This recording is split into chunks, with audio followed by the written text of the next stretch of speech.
You are here now. The day is done. The noise of the world slowly recedes like the tide pulling away from the shore. Perhaps you are lying in your bed or sitting quietly in a favorite chair. Your body, tired from the motions of the day, is ready to rest. And your mind, the mind, it may still be busy, weaving thoughts, worries, plans, stray memories. But you do not need to stop it. There is no need to control anything. Let us begin. Simply, with a breath, a gentle inhale, and a slow, easing exhale. You are enough. You are safe. You are resting.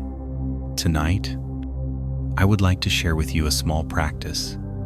Something very simple, something that has accompanied me through many nights. It is the practice of listening to the Dharma, the teachings of truth, as one falls into sleep, not to analyze, not to understand, but simply to let the words flow through you, like the wind through a field of grass, like a stream passing over smooth stones. There were many nights in my life when I could not sleep easily. The mind would hum with the stories of the day, conversations replayed, things undone, futures imagined. One night, many years ago, a kind teacher suggested, why not let a Dharma talk play softly as you lie down, not to listen with the mind, but to let the heart receive. I thought, why not? And so, that night, I placed a small speaker by my bedside, set a gentle volume, and allowed the voice of my teacher to speak into the space of the room and into the quietening space of my mind. At first, of course, I could only hear fragments. The words would float in, and then, as drowsiness deepened, would seem to drift away. But something curious happened. In the half-sleep state, the teachings felt different. Not something to grasp, but something that sank in, like rain into dry earth. Sometimes I would awaken slightly in the middle of the night, just as the teacher's voice would say a sentence that seemed to speak directly to the heart. And in that strange, open moment, something would dawn, an insight, a clarity, a softness. In Buddhist terms, this is sometimes called perception beyond discrimination. When the mind is no longer judging, dividing, grasping, it simply receives. It is like watching the moon reflected in a still pond. No effort is needed. The reflection is just there, pure and complete. Many of us try to force our practice. We sit rigid in meditation. We scold ourselves for wandering thoughts.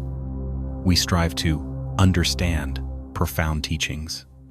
But there is another way, a way of ease, a way where we simply allow the teachings to be present without any effort to attain. As you lie here now, listening to these words, there is nothing you need to do, not even to learn. The mind may wander, that is natural. Sleep may come, that is beautiful. And beneath it all, some part of you deep and quiet remains open, receptive, like soft earth beneath the stars. In the times when I lived in a monastery, this practice became a gentle habit. After evening prayers, after lights were dimmed, I would sometimes let a recorded Dharma talk play through the night. There were moments in the early hours when the body shifts in sleep, when a phrase would rise up from the recording, meeting my half-dreaming awareness. And in those moments, things that had once seemed complex would suddenly feel very simple. A truth would bloom, quietly, in the heart. This is the spirit of tonight's sharing. Not a lecture, not a study session, just a space to rest. And perhaps in the openness of rest to receive something gentle and true. You are here. You are resting. You are enough. In the next section, I will share with you a small story, a story about the seeds of awakening that lie quietly within us all. But for now, there is no need to anticipate. Just rest with your breath, soft, natural, a breath of kindness for yourself. There is an old story that I often think of on nights like this. It is not a grand tale of heroic monks or miraculous awakenings. It is a small, quiet story, like the subtle fragrance of a flower that blooms at night. Once, in a small monastery nestled in the hills, there lived an elderly monk named Ananda. He was not known for great scholarship, nor for giving stirring Dharma talks. In fact, Ananda was rather ordinary in many ways. His robes were always a little worn. His chanting was humble and soft. But there was something about him that drew others near. A warmth, a steadiness, a kindness that seemed to flow without effort. Young novices, tired from their studies, would often seek him out in the evening, simply to sit in his presence. He did not speak much. He did not lecture. He would pour tea, and together they would sit beneath the old Bodhi tree, watching the stars emerge one by one. One evening, a particularly restless novice approached him. The young man had been struggling with his studies. His meditation felt forced. His mind was full of doubts. He sat down heavily beside the old monk and sighed. "Master," he said, "I do not think I will ever be enlightened. My mind is too busy. I cannot control it. I cannot even sit still without fidgeting. How can I ever hope to awaken?" Ananda smiled gently. He poured a cup of tea and handed it to the young monk. "My friend," he said softly, "tell me, do you know how a seed grows?" The novice frowned. "I suppose it needs water and sunlight and good soil." "Yes," said Ananda. "But do you force it to grow? Do you sit by the seed, telling it to hurry, commanding it to sprout?" The novice laughed a little. "Of course not. It grows in its own time." Ananda nodded. "And so it is with the seeds of awakening within you. You do not need to force them. You only need to tend the soil with kindness, with patience. Let the Dharma be like gentle rain. Let your breath be like warm sunlight. Rest. Trust the process. The seed knows how to grow." The young monk sat quietly, watching the steam rise from his tea. Something inside him softened. For the first time in many weeks, he felt a sense of ease. This story, though simple, carries a truth that I often return to, especially when the mind is restless or the heart feels discouraged. Perhaps you, too, have felt this way. Perhaps tonight, as you listen, there are doubts stirring in the corners of your mind. Am I practicing enough? Am I good enough? Will I ever find peace? Dear one, hear this gently. You do not need to strive so hard. You do not need to be perfect. Your very presence here, listening, breathing, resting, this is already a beautiful tending of the soil. Seeds are being nourished, even if you do not see them sprouting just yet. In fact, there's great wisdom in resting, in allowing the body and mind to soften, to open naturally when we are not so tight, not so driven to achieve. Then the teachings can sink deeper, reaching the quiet places of the heart. In Buddhist practice, there is a term, Bodhi seed, the seed of awakening. Every one of us carries this seed. It is not something granted by a teacher or a ritual. It is not something you must earn. It is already within you, simply waiting for the right conditions to grow. And what are those conditions? Not endless striving, not harsh discipline, but gentleness, openness, steady tending. Even listening to a Dharma story as you drift toward sleep is a way of watering that seed. You may not remember every word. You may not understand each teaching. That is perfectly fine. The deeper part of you, the part beyond words, is listening. It knows how to receive. I remember once speaking with a lay practitioner who told me, "I always thought I had to meditate perfectly to sit for an hour without moving, to clear my mind completely. And because I couldn't do that, I gave up."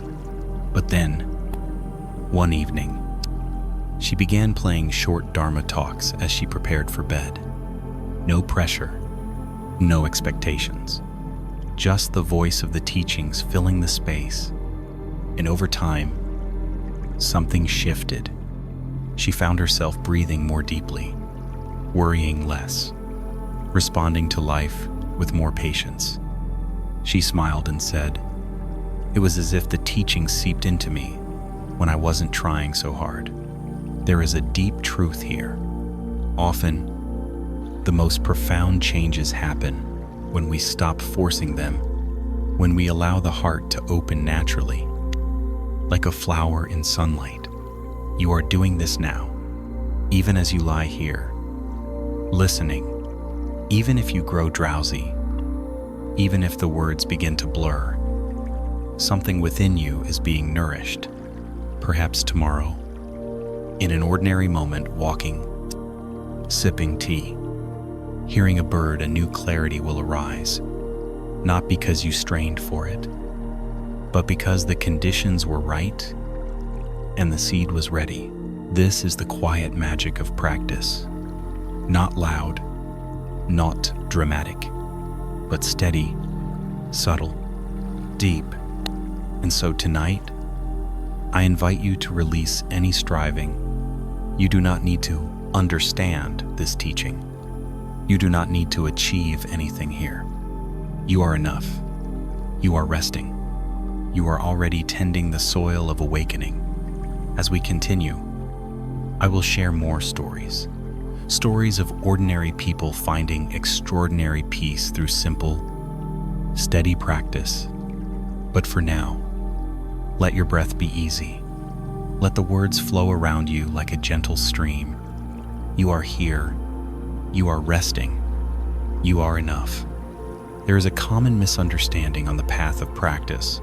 The idea that awakening must be sudden, dramatic, a great moment of realization that transforms everything at once.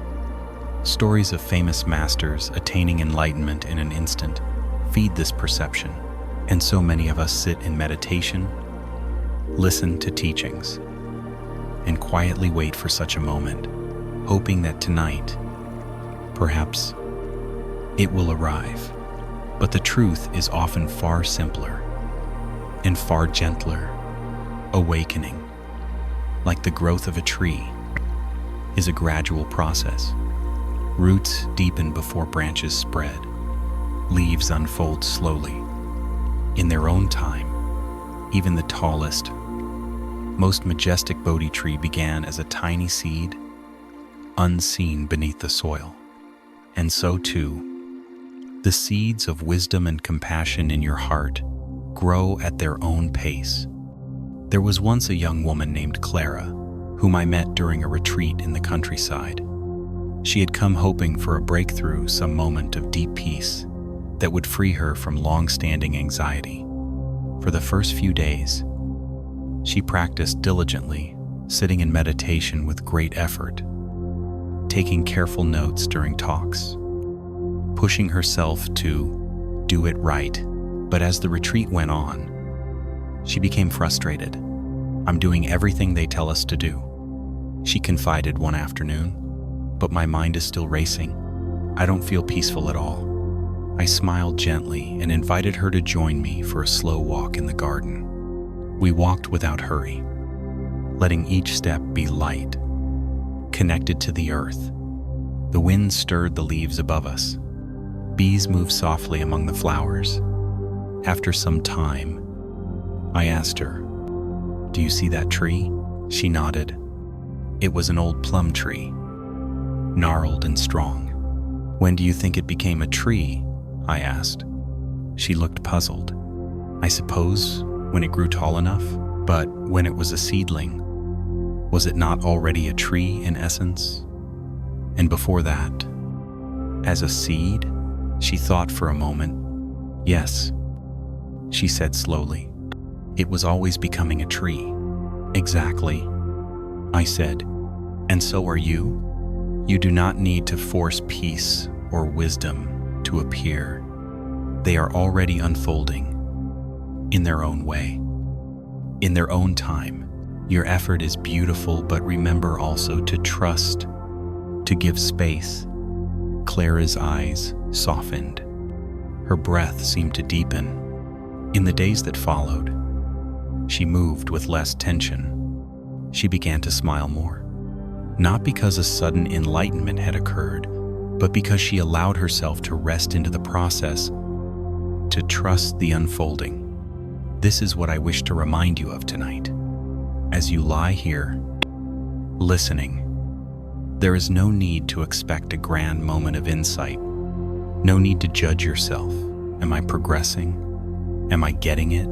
You are already on the path. You are already growing.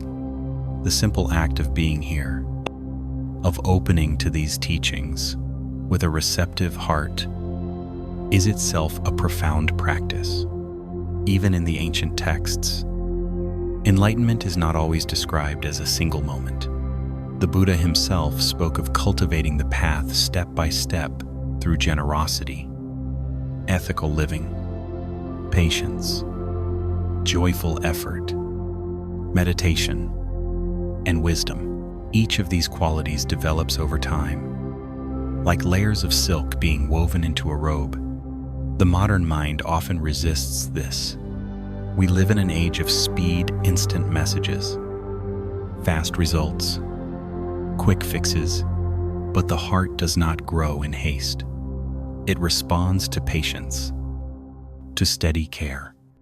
I remember an elderly practitioner who once said to me, "I've been listening to Dharma talks for over 20 years, and you know what? I still hear new things in the same old teachings. Sometimes the same words I heard a decade ago finally make sense to me now. This is how it is." A teaching may touch us lightly the first time, like sunlight glancing off the surface of water. But over time, as we live, as we experience joy and sorrow, as our hearts soften, the same words may sink deeper, revealing new meaning. So it is perfectly fine if you drift in and out as you listen tonight. It is fine if some parts pass through you without grasping. The important thing is to keep listening with a gentle heart, again and again, like watering a plant through the seasons. There is a beautiful term in the Zen tradition, kokoro, the heart-mind. It is not just the intellect and not just emotion. It is the living, breathing center of our being where wisdom and compassion naturally arise when nourished. And kokoro flourishes not through force, but through presence, through the simple act of being here, now, through breathing, through listening, through resting. You may be surprised, in time, to find how much this resting listening has shifted you. Perhaps one morning you wake and feel a little more spacious. Perhaps in a difficult conversation, you notice more patience arising. Perhaps old patterns of reaction begin to soften without your even trying. This is the flowering of seeds long planted and tended with care. And so tonight, as you rest, know this: there is nothing missing in you. There is nothing you need to become. You are already enough, already whole. Your practice, your listening, your resting, all of it is watering the garden of your heart.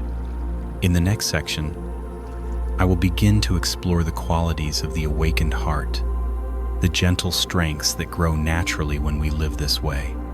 But for now, there is no rush, no striving. Let your breath be easy. Let the body sink into comfort. Let the words flow like a soft river. You are here. You are resting. You are enough. Let us now begin to speak softly about the heart of the path, the heart that awakens not through struggle, but through understanding, through presence, through compassion. One of the most beautiful teachings in the tradition is that the awakened heart, or the heart of Bodhi, does not need to be created. It is already present in every being, like the sun behind clouds. Our practice is not to fabricate enlightenment, but to reveal what has always been here. But how do we nurture this heart? What qualities help it to grow strong and steady? Like a great tree that offers shade to many, there are many ways to speak of this. But tonight, I will begin with one very simple and often overlooked quality: not to underestimate oneself. This may seem humble, almost too basic, but it is one of the most powerful shifts we can make. In many years of guiding students, I have seen how often people suffer from a quiet, persistent voice inside that says, "I am not enough. I cannot really do this. Others may awaken, but not me."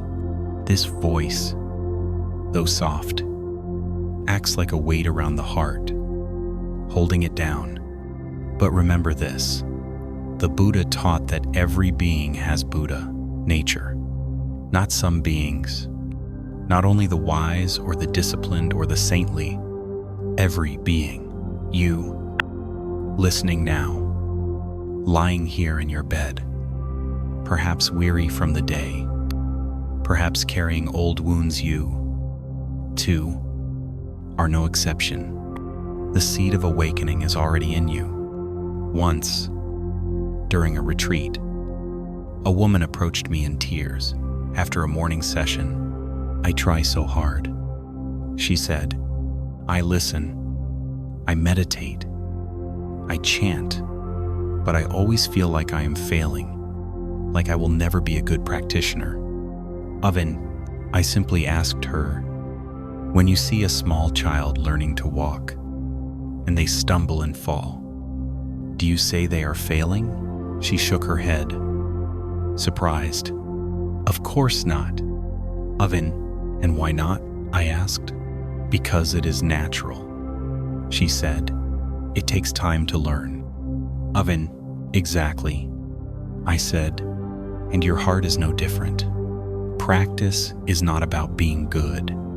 It is about being sincere, about continuing to walk, even if you stumble." Tears gave way to a soft smile. Something within her had shifted. "And so I say to you, dear one, never look down upon yourself. Never think that your struggles disqualify you. In truth, they are part of the path. Each time you return, each time you listen again, each time you open your heart, you are already walking the way of awakening. There is an old Zen saying, 'Fall down 7 times, rise up 8. The measure of our practice is not how perfectly we sit or how serene we appear, but how gently, how patiently we return again and again to presence, to kindness, to the path.' And there is another reason not to underestimate yourself. What you cultivate within you touches others in ways you may never see. I remember an elderly monk, long retired from teaching, who once shared with me that he thought he had done little of worth in his life. "I was never a great scholar," he said. "My talks were simple. I never founded a big temple." But what he did not realize was that countless young monks and lay practitioners remembered his kindness, his quiet steadiness, his patience. I myself, as a young novice, had once been comforted by his gentle smile when I was struggling. We do not always see the fruits of our practice, but they ripple outward, touching lives in ways beyond our knowing. And so, as you lie here tonight, perhaps feeling small, perhaps doubting your worth, know this: your presence matters. Your practice matters. Each moment of mindfulness, each breath of compassion, each act of kindness sends ripples through the vast web of life. The heart of awakening grows stronger when we honor this truth. I am capable. I am enough. I am walking this path sincerely, in my own way, in my own time. This does not mean we become arrogant or proud. True confidence in practice is quiet. It is like a mountain, steady, unshaken by passing storms. And you, too, can cultivate this steadiness. It begins with small things, noticing when the inner voice of doubt arises, and gently, kindly, not believing it so much, returning to the breath, returning to the present, trusting the slow, beautiful unfolding of your own heart. I invite you now, as you rest, to reflect gently. In what ways have you underestimated yourself? In what ways can you offer yourself more kindness, more trust? Let the breath flow softly. As you hold this reflection, there is no rush, no need for answers. Simply let the questions sit in the heart, like a seed awaiting rain. And as we continue in the next section, I will share stories of the other qualities that nourish the awakened heart, including the great power of patience, of joyful effort, of embracing even life's difficulties with compassion. But for now, be easy, be kind to yourself. You are here, you are resting, you are enough. Let us now speak of another beautiful quality of the heart: patience. Patience is not often celebrated in modern life. We live in a world that prizes speed, efficiency, instant results. From the moment we wake, we are surrounded by messages urging us to do more, be more, achieve faster. But the heart does not grow in haste. The path of awakening is not a race. It is a deep, slow unfolding, like the ripening of fruit, like the opening of a lotus blossom. I remember a story from many years ago. In my early days of monastic life, I was a young novice, eager and perhaps a little proud. I wanted to make swift progress on the path. I thought, if I just practice hard enough, I will attain deep insight quickly. There was an elder monk in our temple, a man of few words but great wisdom. One day, after observing my restless striving, he invited me to sit with him by the temple garden. We sat quietly for a while, watching the breeze stir the bamboo. Then he pointed to a small tree nearby, laden with green fruit. "Do you see that tree?" he asked. "Yes," I replied.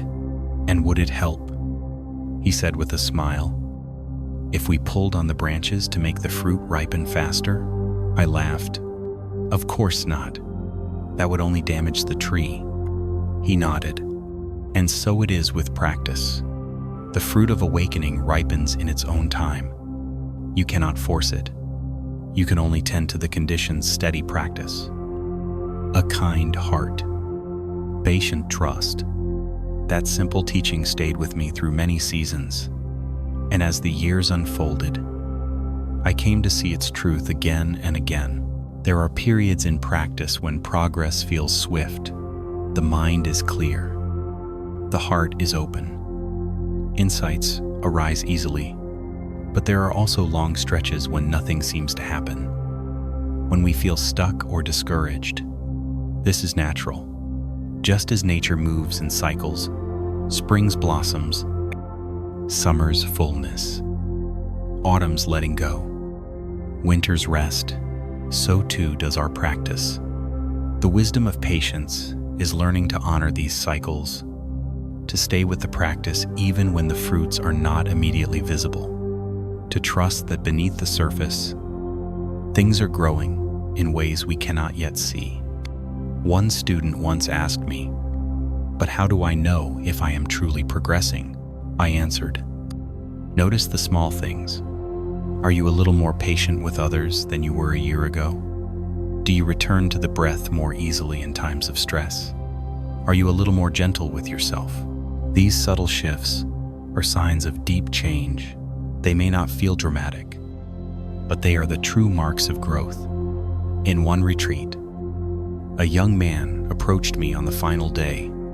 He said, "I came here hoping to have a big enlightenment experience, but instead, I just feel softer, a little more at peace." I smiled. That is already a great transformation. Often, it is the softening of the heart, the loosening of tension, the deepening of trust that is the real fruit of practice. Patience is also the key to working skillfully with the challenges that arise on the path. No one walks this journey without encountering difficulties, old wounds resurfacing, restless thoughts, periods of doubt or fatigue. When these arise, it is easy to become frustrated or to judge ourselves harshly, but the wisdom of patience teaches us to meet these moments with kindness, to stay present without rushing to fix or escape. There is a phrase in the teachings: patient endurance is the supreme practice, not because it is glamorous, but because it cultivates the strength to remain open, compassionate, and steady in the face of life's inevitable ups and downs. Imagine a great tree standing through all seasons. Winds come, rain falls, snow blankets its branches, but it remains rooted, grounded, patient. Our practice, too, can develop this quality. I once met a woman in her 70s who had been practicing for many decades. When asked what had helped her most over the years, she answered simply, "Patience.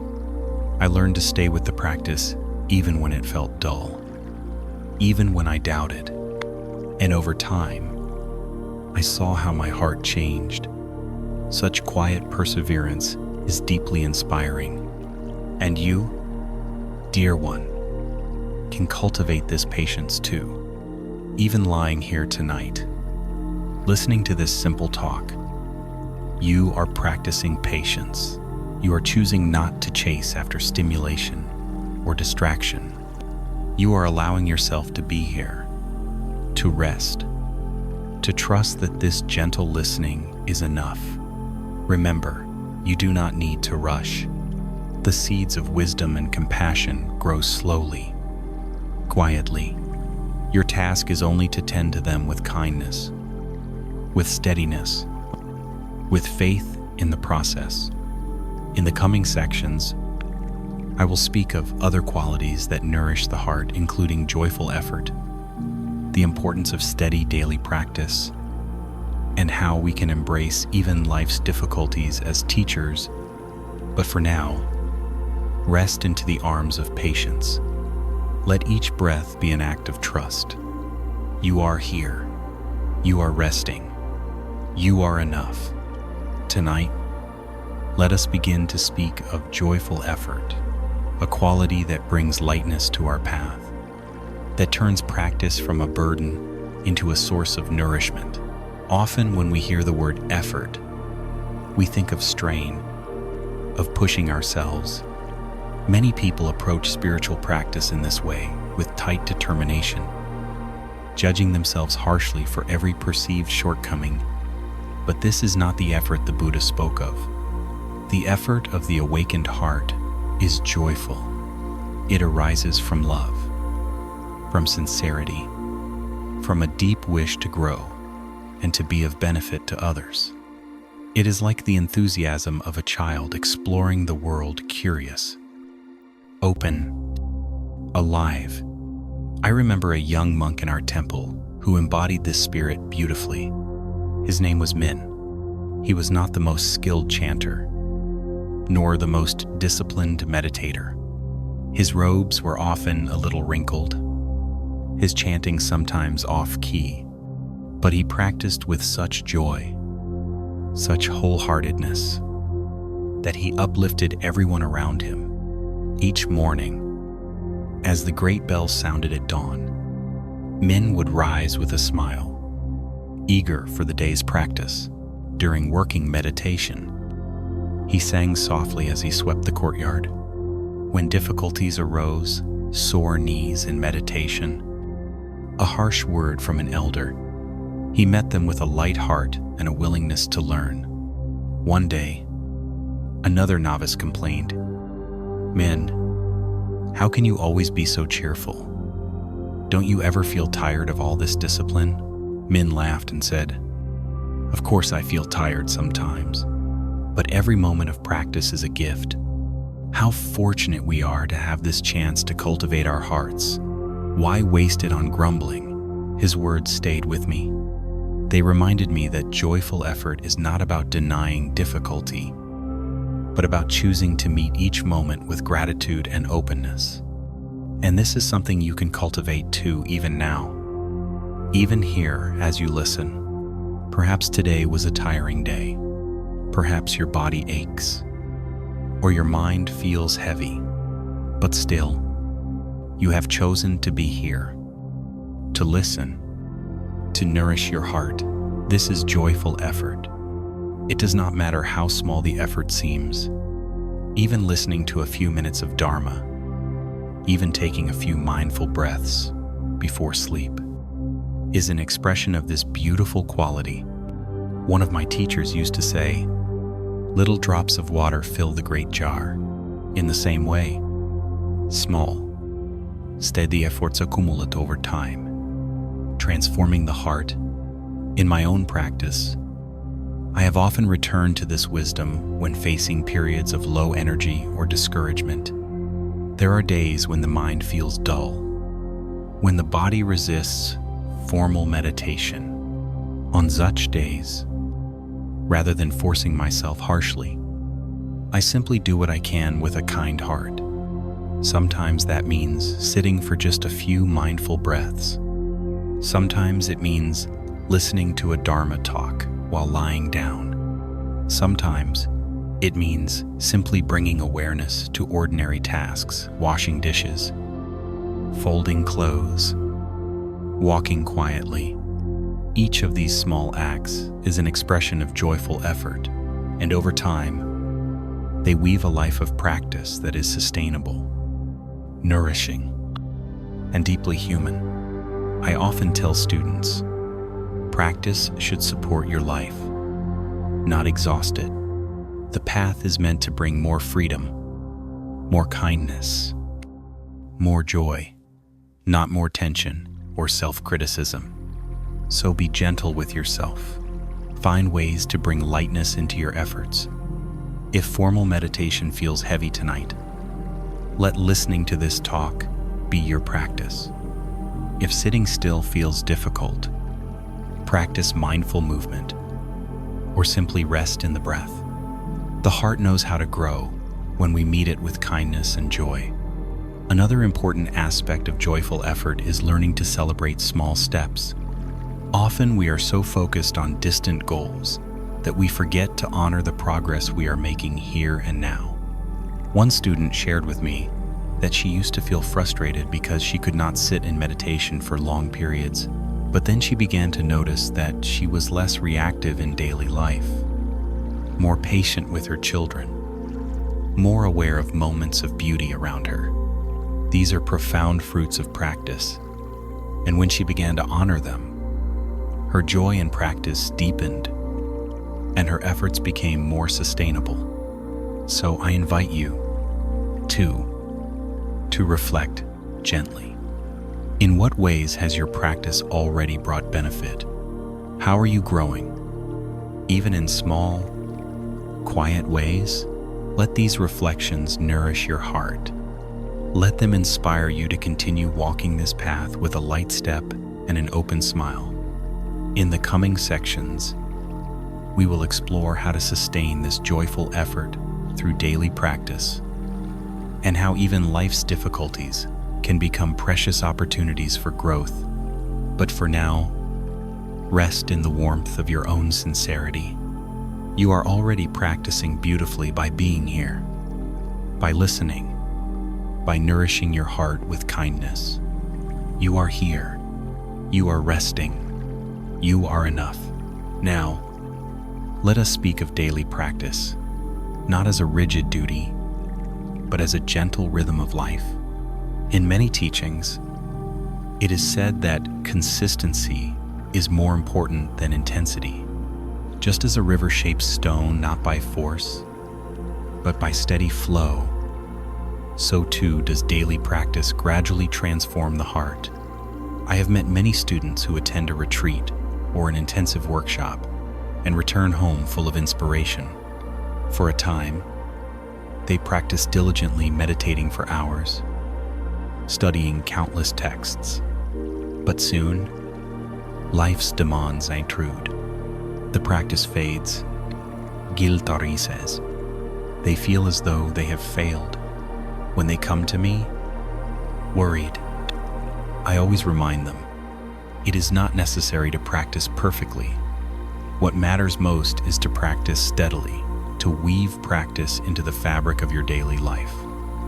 Like the gentle rhythm of breath, I often suggest beginning very simply.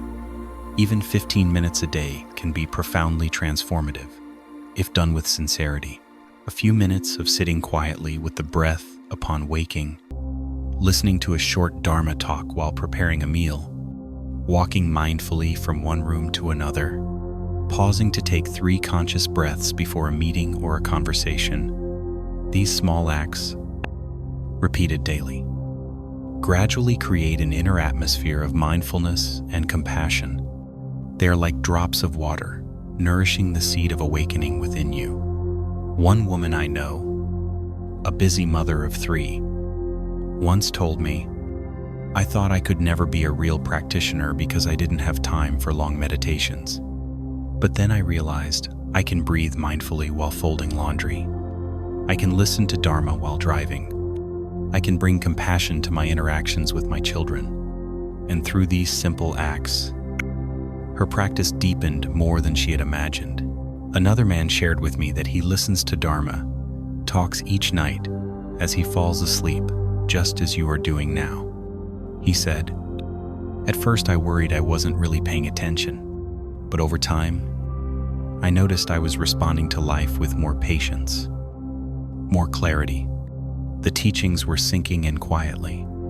This is the power of daily practice, especially when combined with the wisdom of patience and the lightness of joyful effort. But there is another quality that supports this rhythm: flexibility. Life is dynamic. There will be days when you feel tired, when circumstances disrupt your routine. On such days, it is important not to fall into self-judgment. Rather than thinking, I have failed, simply adapt. If you cannot sit for meditation, perhaps you can listen to a teaching. If you cannot focus on the breath, perhaps you can bring mindful attention to a simple task. If the mind is restless, perhaps you can practice kindness toward yourself in that restlessness. The essence of practice is not in perfect form, but in presence, in returning again and again to this moment with openness and care. There is a beautiful metaphor in the teachings. Practice is like tuning a stringed instrument. If the string is too tight, it will break. If it is too loose, it will not produce a clear tone. The art is to find the right tension, steady but relaxed. And so with your practice, steady but gentle, consistent but flexible, rooted in kindness, not in perfectionism. One of my teachers often said, better to practice a little each day for a lifetime than to practice intensely for a short while and then stop. I have seen this truth again and again in students. Those who approach the path with a steady, compassionate heart, who integrate practice into daily life, often experience the deepest, most enduring transformation. And so tonight, as you listen, you are already cultivating this rhythm. You are making practice part of your evening, part of your rest. This is beautiful. There is no need to do more, no need to force progress. Simply continue one breath, one day at a time. In future sections, we will explore how even life's challenges, illness, loss, uncertainty can become powerful fields of practice. We will see how the path meets us wherever we are, in every circumstance. But for now, rest in the quiet joy of this moment. You are practicing beautifully by listening, by breathing, by being present. You are here. You are resting. You are enough. Let us now begin to explore one of the deepest aspects of this path: how to embrace life's difficulties as teachers. It is natural to wish for a smooth journey, to hope that spiritual practice will shield us from pain or sorrow, but life, in its fullness, offers both joy and challenge, and it is often through the most difficult experiences that the heart grows deepest. One of my teachers used to say, "Easy times teach us little. It is the hard moments that deepen our wisdom and compassion." Consider this. When is the heart most moved to tenderness? Is it not when we witness suffering our own or that of others? When is patience most cultivated? Not when things go our way, but when they do not. In this way, life itself becomes a great teacher if we are willing to learn. There is an old Zen story of a monk who asked his master, "What is the path to enlightenment?" The master replied, "Everyday life is the path." "But how do I practice it?" the monk persisted. "By meeting each moment fully," said the master, "even the hard ones." This teaching has stayed with me for many years. I remember a period in my own life when illness forced me to rest for many months. I could no longer sit in long meditation. I could not teach or serve as I once did. At first, I felt frustration and grief. I thought, I am failing in my practice. But then, gradually, I began to see this, too, is practice. Meeting illness with patience, meeting weakness with compassion, listening deeply to the body, to the heart. In that time, I learned more about letting go than in years of formal training. I learned to rest in what is, rather than clinging to how I wish things to be. And so I say to you, whatever challenge you may be facing now, whether it is physical pain, emotional sorrow, uncertainty about the future, this, too, can be a profound field of practice, not by forcing yourself to conquer it, but by bringing mindful presence to it, by softening around it, rather than hardening against it, by asking gently, "What can this teach me? How can I meet this with kindness?" One student I knew had faced deep grief after the loss of a loved one. For a time, she tried to use meditation to escape her sorrow, but the more she resisted, the more intense it became. Eventually, with guidance, she began to turn toward her grief, not to wallow in it, but to hold it with compassion, to breathe with it, to let it unfold in its own time. In doing so, she discovered a profound tenderness in her heart, a deeper connection to all beings who suffer loss. Her grief, once seen as an obstacle, became a doorway to greater empathy. Another student faced a chronic illness that limited her mobility. At first, She lamented that she could no longer attend retreats or join group practice. But then she began to explore what was possible mindful movement within her capacity, listening to Dharma at home, cultivating compassion for others who struggle. Over time, her sense of limitation transformed into a spacious, creative practice. She said to me, "Illness has become my teacher. It has taught me patience, acceptance, gratitude for small joys. This is the alchemy of the path, transforming adversity into wisdom, pain into compassion. And it begins with a simple shift. Rather than seeing difficulties as interruptions to practice, we begin to see them as practice itself. One of the core teachings of the Buddha is that suffering is an inevitable part of life, but he also taught that it is through understanding suffering that we awaken. Thus, every challenge is an opportunity to deepen insight, not by denying the pain, but by meeting it with mindful, compassionate awareness. Even here, even now, as you lie listening, you may notice subtle tensions in the body, restless thoughts, emotions arising. These, too, are invitations to practice. You do not need to change them. Simply notice, breathe with them, hold them with kindness. In doing so, you are training the heart to meet life with openness rather than resistance. And this is one of the most powerful transformations of all. Over time, you may find that what once felt unbearable becomes workable, that what once closed your heart now opens it, that suffering, too, becomes a bridge to connection with others.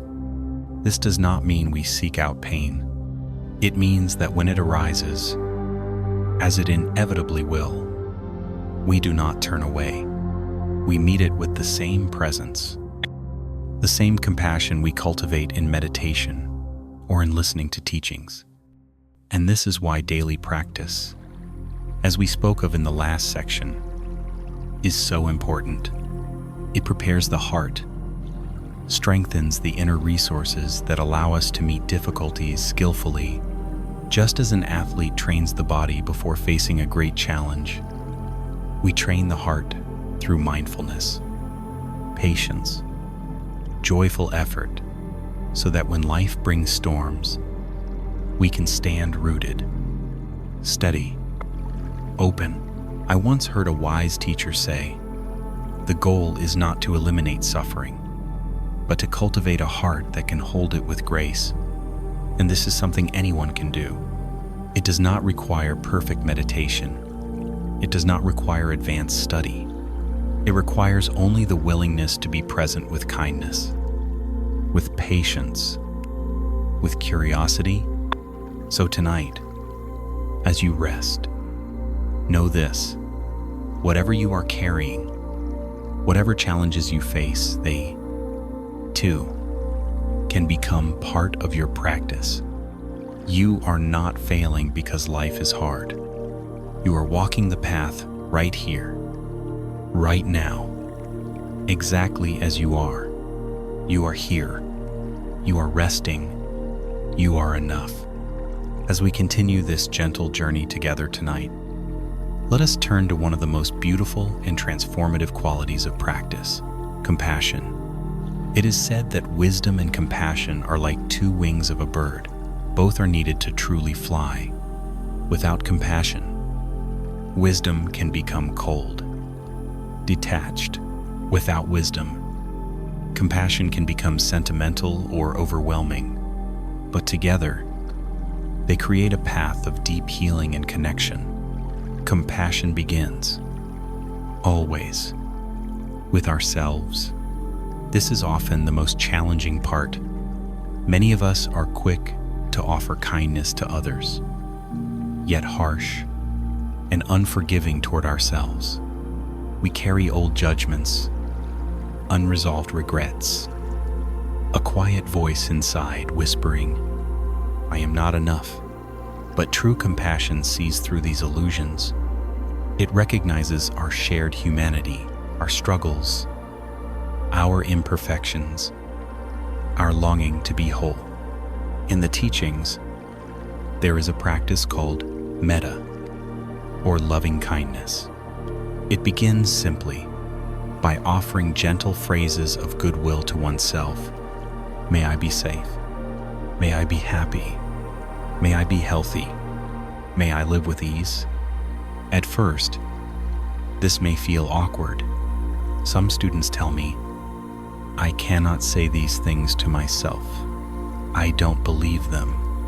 But this is precisely why we practice, not to force belief, but to gently plant seeds of kindness, to soften the heart toward ourselves. I remember a student who struggled deeply with self-judgment. She was a dedicated practitioner, always helping others. But inside, she carried great shame from past mistakes. During a retreat, she finally allowed herself to sit with this pain. With tears streaming down her face, she whispered the phrases of loving kindness to herself. It felt false at first, she later shared, but as I continued, something shifted. I realized, if I could wish kindness for others, why not for this hurting heart inside me? Over time, this practice transformed her relationship with herself, not by erasing the past, but by holding it with compassion. And this is something you can do as well. Even now, as you rest here listening, you can offer gentle kindness to yourself. You might silently repeat, "May I be safe. May I be at peace. May I be free from suffering." There is no need to force feeling. The practice is in the offering, the willingness to turn toward yourself with care. And from this foundation, compassion naturally extends outward. When we recognize our own struggles, we begin to see more clearly the struggles of others. The person who speaks harshly may be carrying unseen wounds. The one who cuts us off in traffic may be lost in grief. The colleague who withdraws may be silently battling fear. With this understanding, we respond less with judgment, more with empathy. I once knew a man who practiced metta daily for several years. At first, he focused on close friends and family. Then, gradually, he included difficult people, coworkers who annoyed him, estranged relatives. He told me that one day, after a heated argument with a neighbor, he found himself thinking, "May you be happy. May you be free from suffering, not from superiority, but from genuine care. I didn't plan it." He said, "It just arose naturally." This is the fruit of compassionate practice, a heart that responds with care, even in difficult moments. And this compassion is not limited to human beings. In the teachings, we are encouraged to extend kindness to all living beings, animals, plants, the earth itself. Everything is interconnected. When we harm one part of the web of life, we harm the whole, including ourselves. I remember walking in the forest with an elder monk. As we stepped carefully along the path, he paused to gently move a struggling insect out of harm's way. "Even this small being," he said, "wishes to live." Our practice is to care for all, great and small. Such small acts of compassion ripple outward, shaping the world in ways we may never see. And in moments of personal difficulty, compassion becomes a great refuge. There will be times for all of us when life feels heavy, when pain seems overwhelming. In such moments, the mind may tighten, the heart may close, but compassion offers another way. Rather than fighting the pain, we can turn toward it with care. We can place a gentle hand on the heart and say, "This is hard right now. May I meet this with kindness." Such simple acts can soften even the sharpest edges of suffering. I knew a woman facing great illness. In her final months, when pain was intense, she would silently practice loving kindness for herself, for her caregivers, for all beings in pain. She said, "It doesn't take the pain away, but it holds me. It reminds me I'm not alone." And this, dear one, is the great gift of compassion. It connects us, dissolves the illusion of separation. When we rest in compassion, we remember our shared humanity. We recognize that beneath all appearances, all identities, all stories, there is a tender, longing heart in every being. And this recognition brings great peace. So tonight, as you listen, I invite you to rest in compassion for yourself, for those you love, for those you struggle with, for all beings everywhere. You do not need to feel a certain way.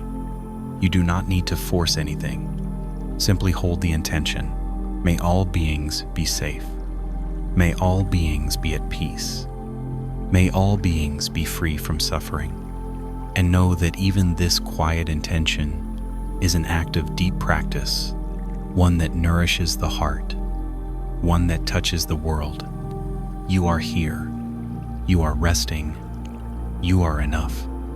As we continue this gentle unfolding, let us now speak of clarity, the quiet, luminous quality that arises from resting in awareness. In many teachings, clarity is described as a kind of seeing, not with the eyes, but with the heart-mind. It is the capacity to meet life as it is, without the distortions of grasping, aversion, or delusion. When the heart is clouded by strong emotions or rigid views, we see through a fog, reacting to projections rather than to reality. But when the heart rests in presence, clarity arises naturally, like a clear sky after a storm. This clarity is not something we achieve. It is the natural state of awareness when we let go of clinging and resistance. I remember once walking along a forest path after a heavy rain. The air was cool and fresh, the leaves glistening with droplets.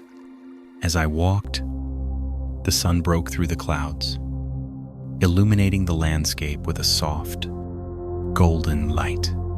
In that moment, everything seemed vivid. Each blade of grass, each stone, each breath of air.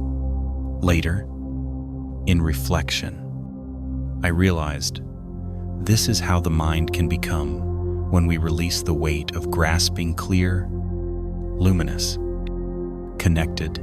Clarity does not mean having all the answers. It is not about intellectual certainty. Rather, it is about seeing what is here, now, with openness, with honesty, with compassion. Even in moments of difficulty, clarity allows us to recognize this is anger, this is fear, this is sadness, not as faults, but as passing visitors in the heart. And in recognizing them, we create space. We are no longer caught, no longer identified with them. One student once shared with me, "I used to think clarity meant having no difficult emotions, but now I see it means being able to be with them, to see them clearly without being swept away." This is profound wisdom, and it is cultivated through simple, steady presence. Each time you bring attention to the breath, to the sensations of the body, to the sounds around you, you are training the heart-mind in clarity.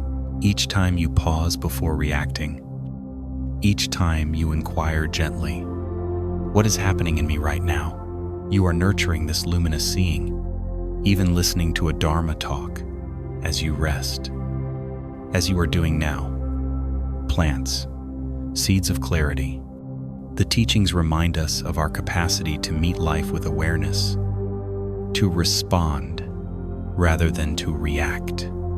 Over time, this clarity begins to permeate daily life.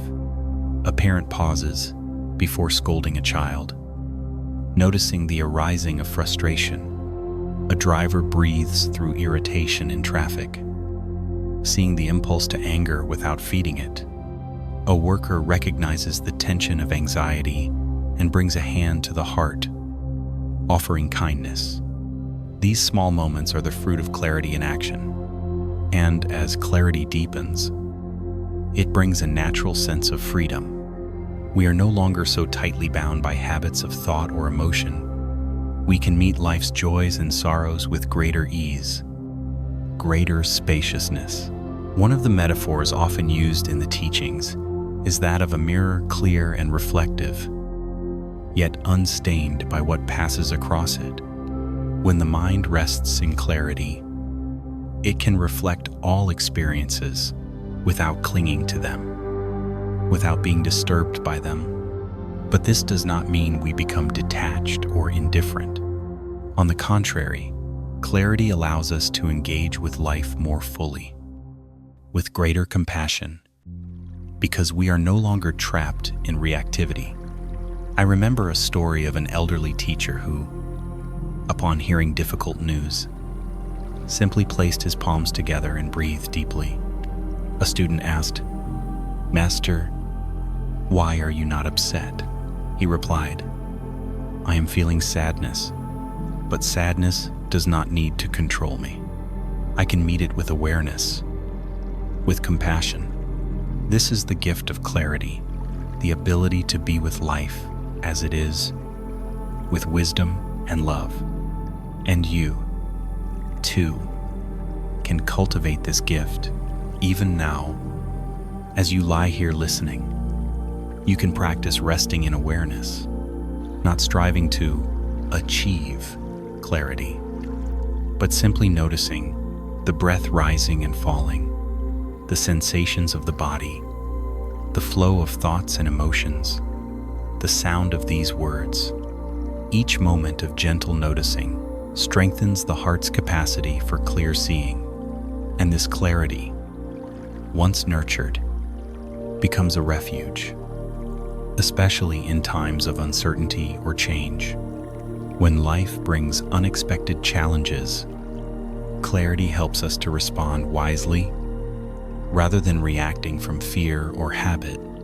When emotions surge, clarity allows us to hold them with spacious compassion. When the mind spins with stories, clarity reminds us, this is thinking. I can rest in presence. Over time, this way of being becomes more natural. We find ourselves living with greater ease, greater honesty, greater connection.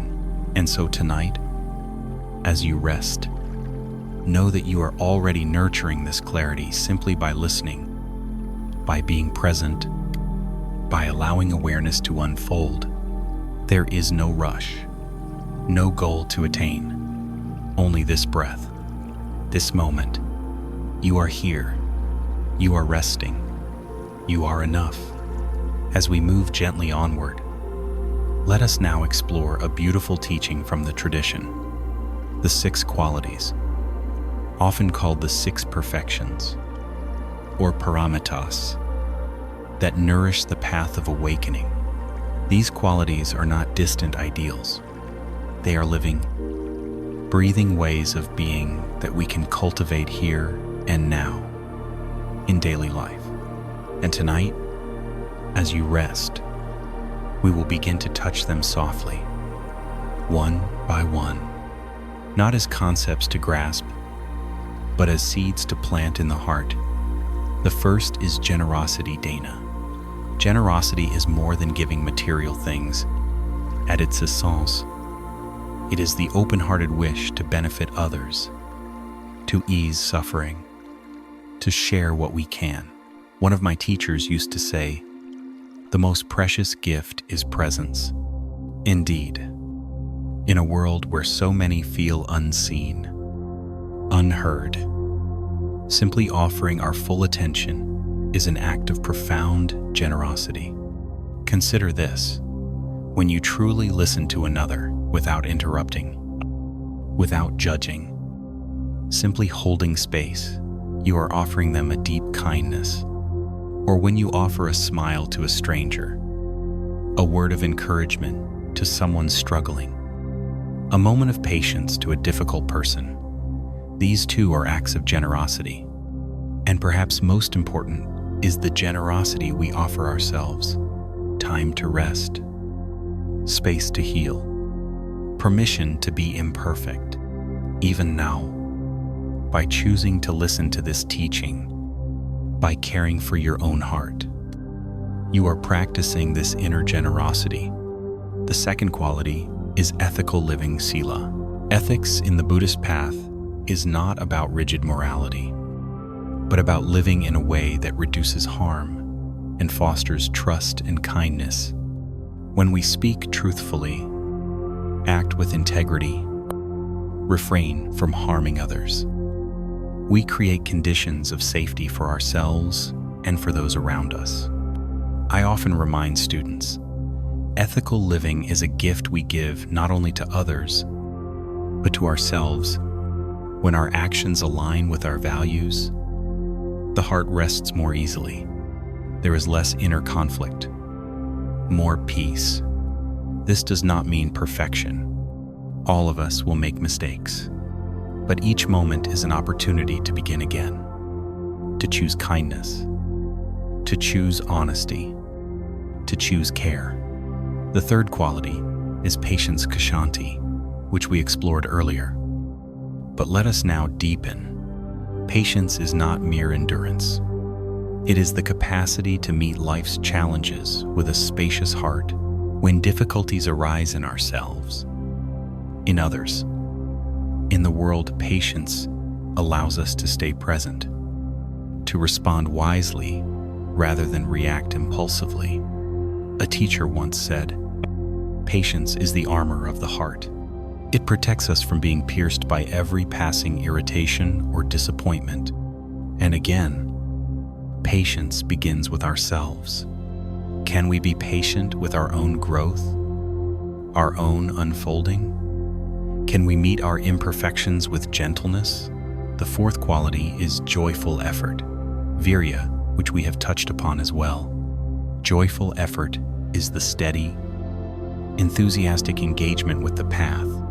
It is the willingness to show up again and again with curiosity and sincerity. It is not forced striving, but a lightness, a love of the practice.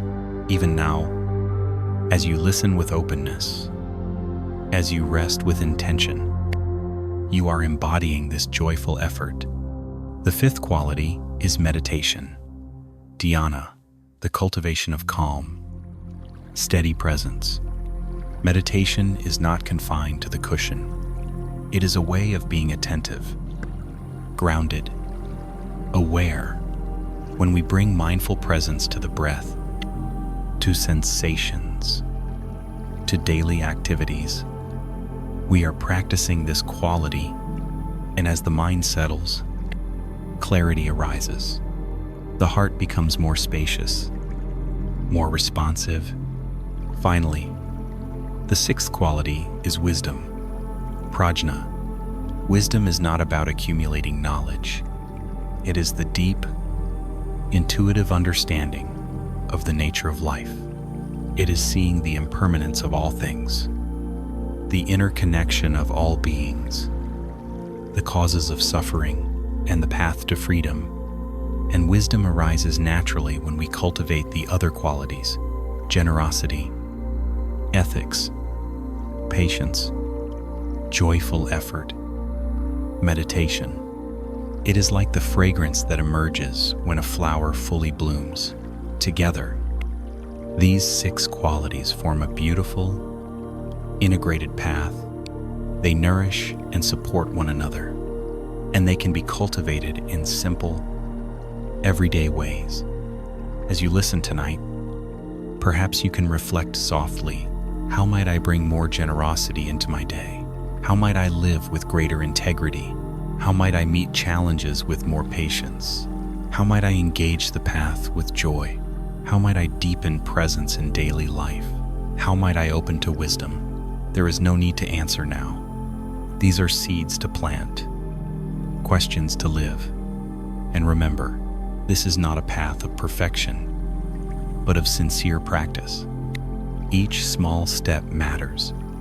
Each moment of mindfulness, each act of kindness, each breath of compassion nourishes the heart.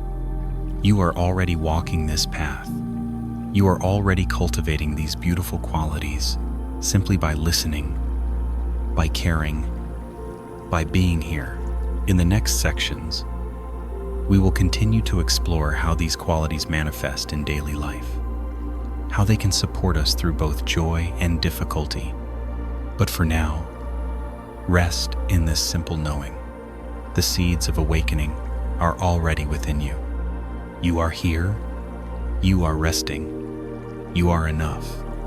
Tonight, let us now turn to one of the most precious aspects of this path, the presence of wise friends, those who inspire and support us in walking with sincerity and compassion. In the teachings, it is said that spiritual friendship is not half of the path, it is the entire path. This may sound surprising at first, but when we reflect deeply, we see so much of our growth is shaped by the company we keep, by the voices and hearts that surround us. Wise friends are not necessarily famous teachers or great masters. Often, they are humble, everyday people whose presence awakens something good in us. I remember a story from my early days in the monastery. There was an older monk, gentle, quiet, rarely giving formal talks. But the way he moved through life was a teaching in itself. He greeted each person with genuine warmth. He performed small tasks with care. He listened deeply, without rushing to advise. For me, simply being near him was an invitation to slow down, to pay attention, to embody more kindness. This is the power of wise friendship. It touches us beyond words, shaping how we live. And friendship on the path is not limited to monastics or formal communities. In daily life, too, we can find or become such companions. A friend who reminds us of our deeper values, a colleague who responds to stress with grace, a neighbor whose quiet kindness inspires us, a loved one who listens with an open heart. Sometimes, even the voice of a teacher, heard in a recording as you are hearing now, can become such a friend on the path. One student once told me, "I live far from any temple, but listening to these talks each night feels like having a wise friend by my side." And so it is. The heart recognizes resonance when we hear words that point us back to truth, to kindness, to presence. Something within us remembers. In turn, we can also aspire to be such a friend to others, not by preaching or correcting, but by embodying the qualities we wish to cultivate: patience, generosity, honesty, compassion. Our presence itself can become a quiet encouragement to those around us. A parent models mindful speech for their children. A friend brings steadiness to times of conflict. A caregiver offers genuine warmth to those in pain. An ordinary person lives with integrity, inspiring trust. These ripples of influence are subtle but profound. In one retreat, a participant shared a beautiful story. She said that her grandmother, who never called herself a Buddhist, lived with great compassion. When asked the secret of her kindness, the grandmother simply said, I remember that everyone is carrying something I cannot see. This simple wisdom shaped the granddaughter's own path more than any book or formal teaching. And so it is. We are shaped by each other. We shape each other. This is why choosing our company with care is important. When we spend time with those who value mindfulness, compassion, and truth, these qualities naturally grow stronger in us. Conversely, when we immerse in environments of cynicism, greed, or aggression, it becomes harder to nourish the heart. One of the supportive practices I often recommend is to reflect gently. Who are the voices I invite into my life? What influences am I surrounding myself with? And just as importantly, what kind of presence do I wish to offer to others? It is not about being perfect. It is about being sincere, being willing to grow, being willing to support others in their growth. Even tonight, by listening with openness, you are strengthening the inner qualities that make such friendship possible. You are deepening the roots of compassion, patience, and wisdom qualities that will naturally touch those around you, sometimes without our knowing.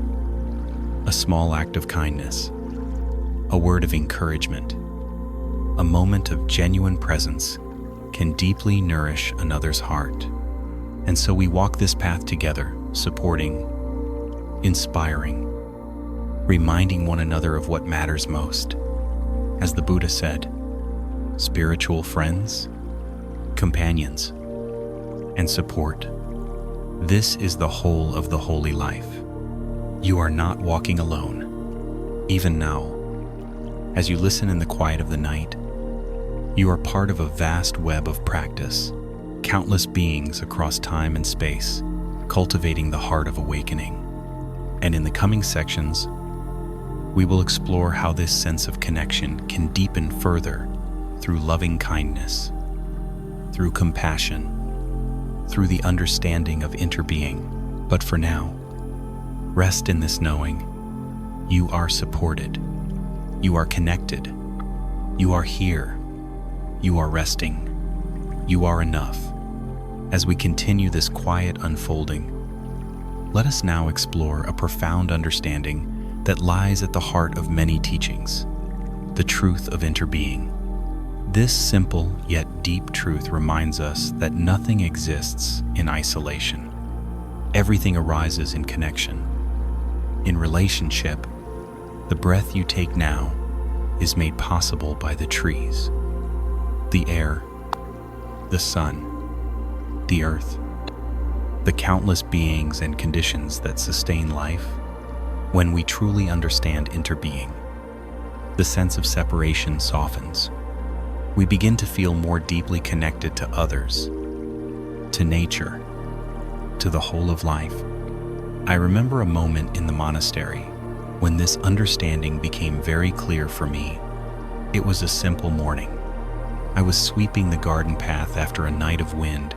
Leaves lay scattered across the stones. As I moved the broom slowly, I noticed how the cool air touched my skin, how the sound of birds echoed through the trees, how the scent of earth rose with each breath. In that moment, there was no sense of me sweeping the garden. There was simply the unfolding of life breath, movement, sound, sensation, all interconnected. Later, reflecting on this experience, I saw even the broom I held was a gift of many beings, the hands that crafted it, the wood from the tree, the metal from the earth. Nothing is separate. All is woven together. And when we begin to live with this awareness, the heart opens in new ways. Compassion deepens, because we see that the suffering of others is not distant from us. Their pain touches our life, as ours touches theirs. Gratitude deepens, because we see how much we receive from countless sources, often unseen, often unacknowledged. Responsibility deepens, because we understand that our actions ripple outward, affecting the greater web of life. This is not an abstract philosophy.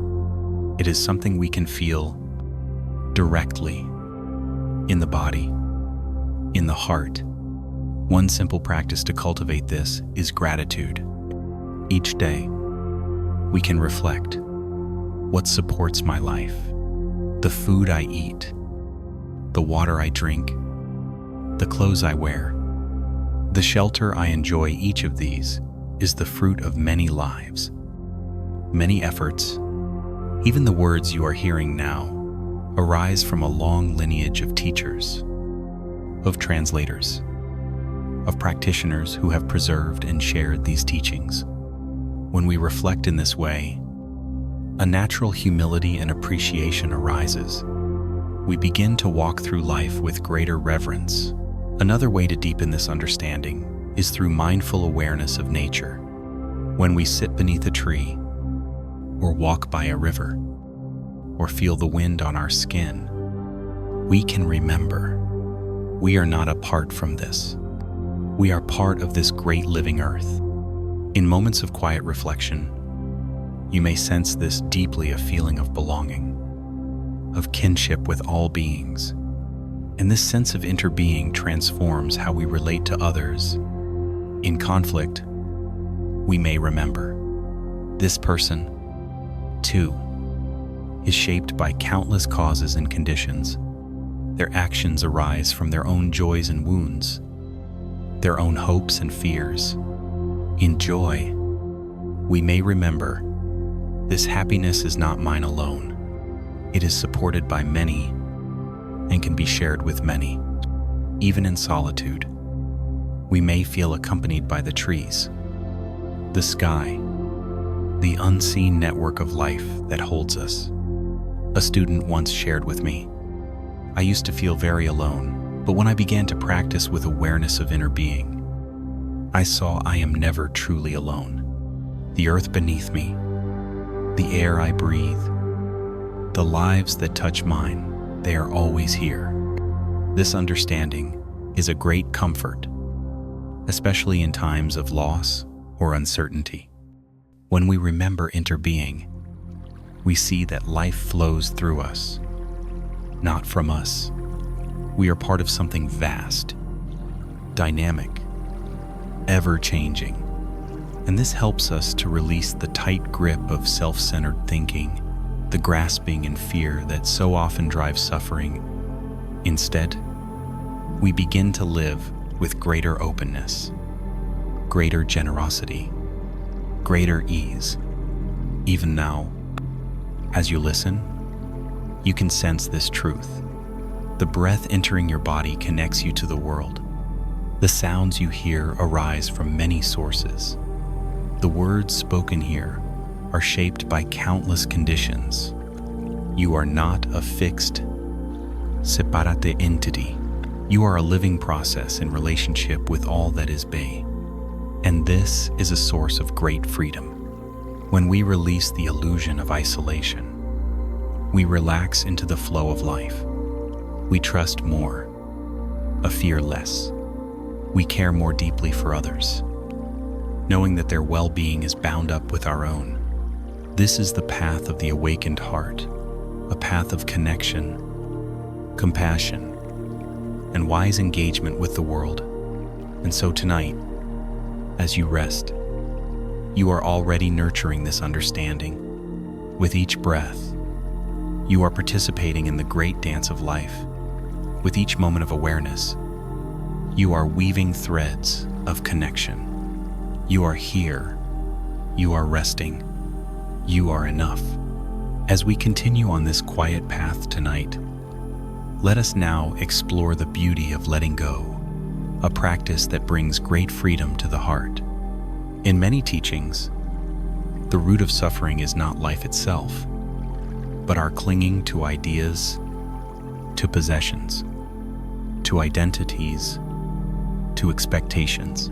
When we grasp tightly, we create tension. When we release, we create space for peace to arise. But letting go does not mean giving up or withdrawing from life. It means meeting life with openness, allowing experiences to come and go without being trapped by them.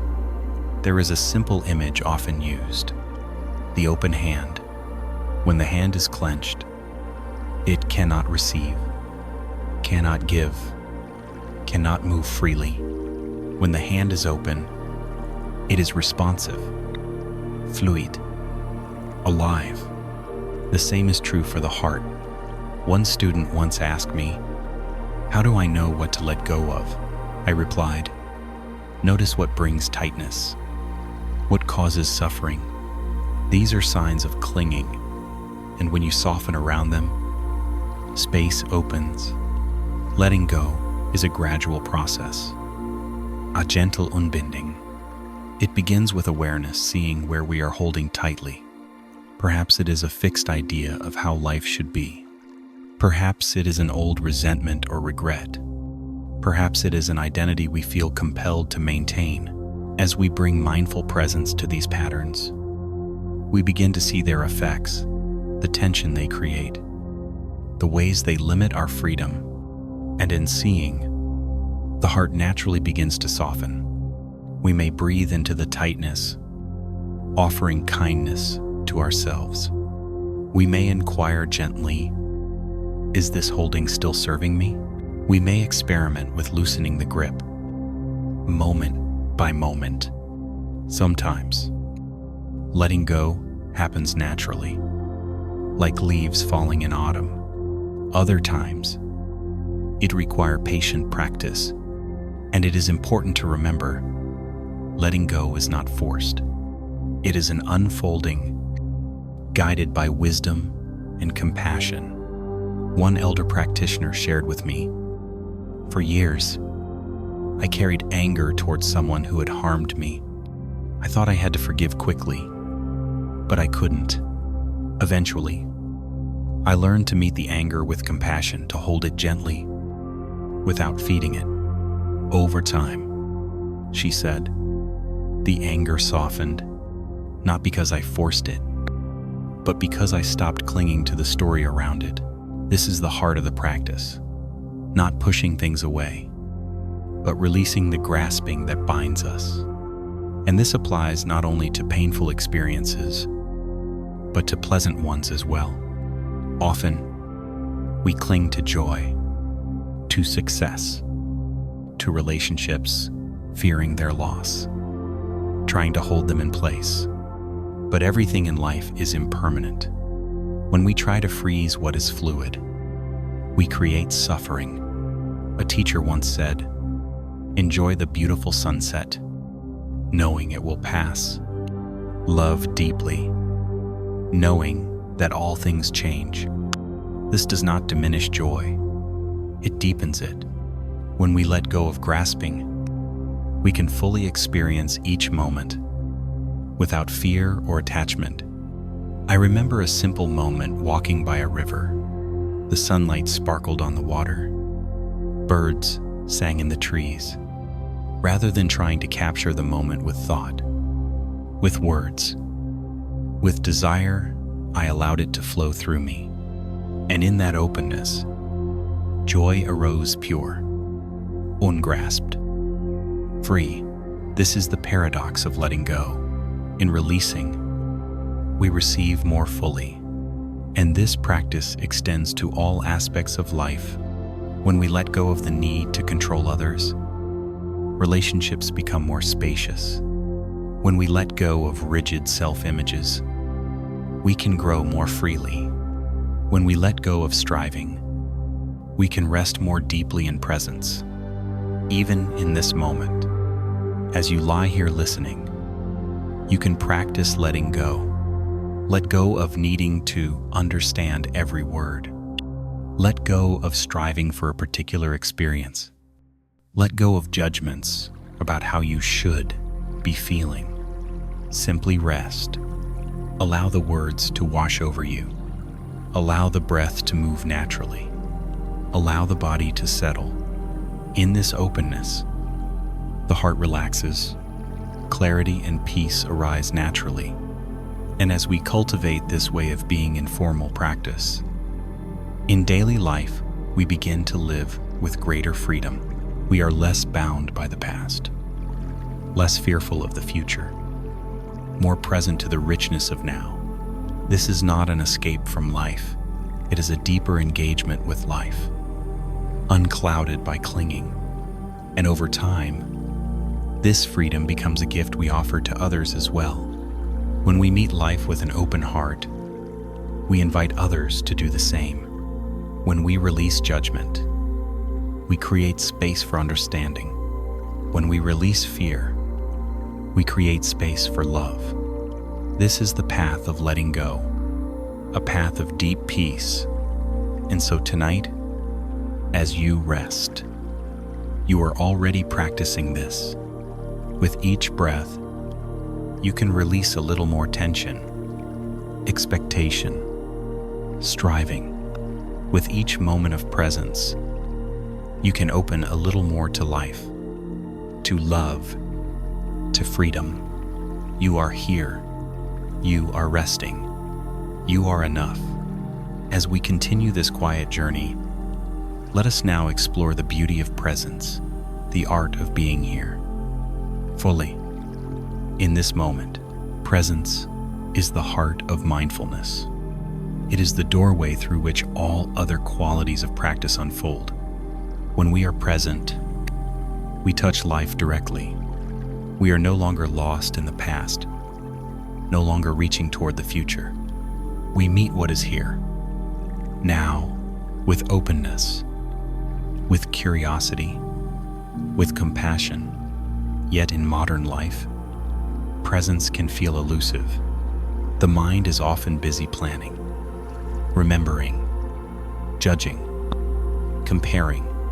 We live surrounded by constant stimulation, endless distractions. It is easy to slip into automaticity, moving through the day without really being here. But the path of presence invites us to awaken from this trance, to return to the richness of the moment. And this return begins very simply with the breath. One teacher often said, "The breath is the bridge between body and mind, between past and future, between self and life." When we rest attention on the breath, we anchor in the present.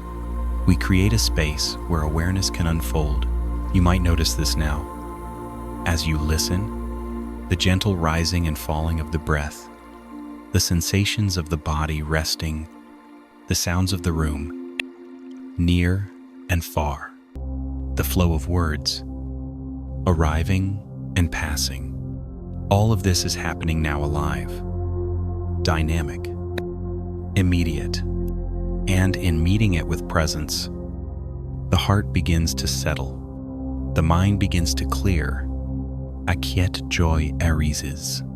Presence is not a special state to achieve. It is our natural way of being when we release distraction. A simple moment of full attention, listening to a bird, feeling the warmth of sunlight, tasting a sip of tea can be profoundly nourishing. I remember a story shared by a student. She said, "I used to think mindfulness meant doing special practices. But one day, while washing dishes, I really felt the warm water on my hands, the texture of the plates, the movements of my body.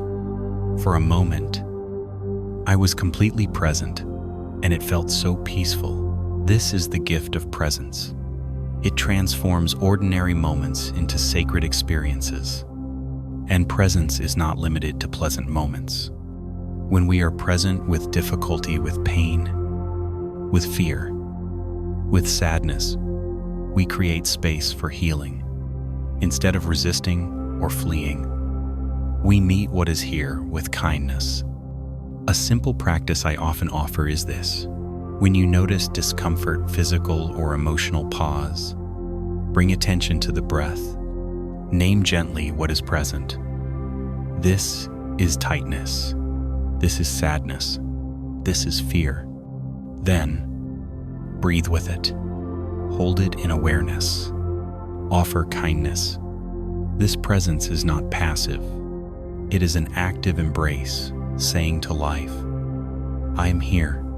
I am willing to be with you. And in this willingness, transformation becomes possible. Over time, presence becomes a refuge. In the midst of busyness, we can pause and return to the breath. In the midst of conflict, we can pause and return to listening. In the midst of uncertainty, we can pause and return to what is here.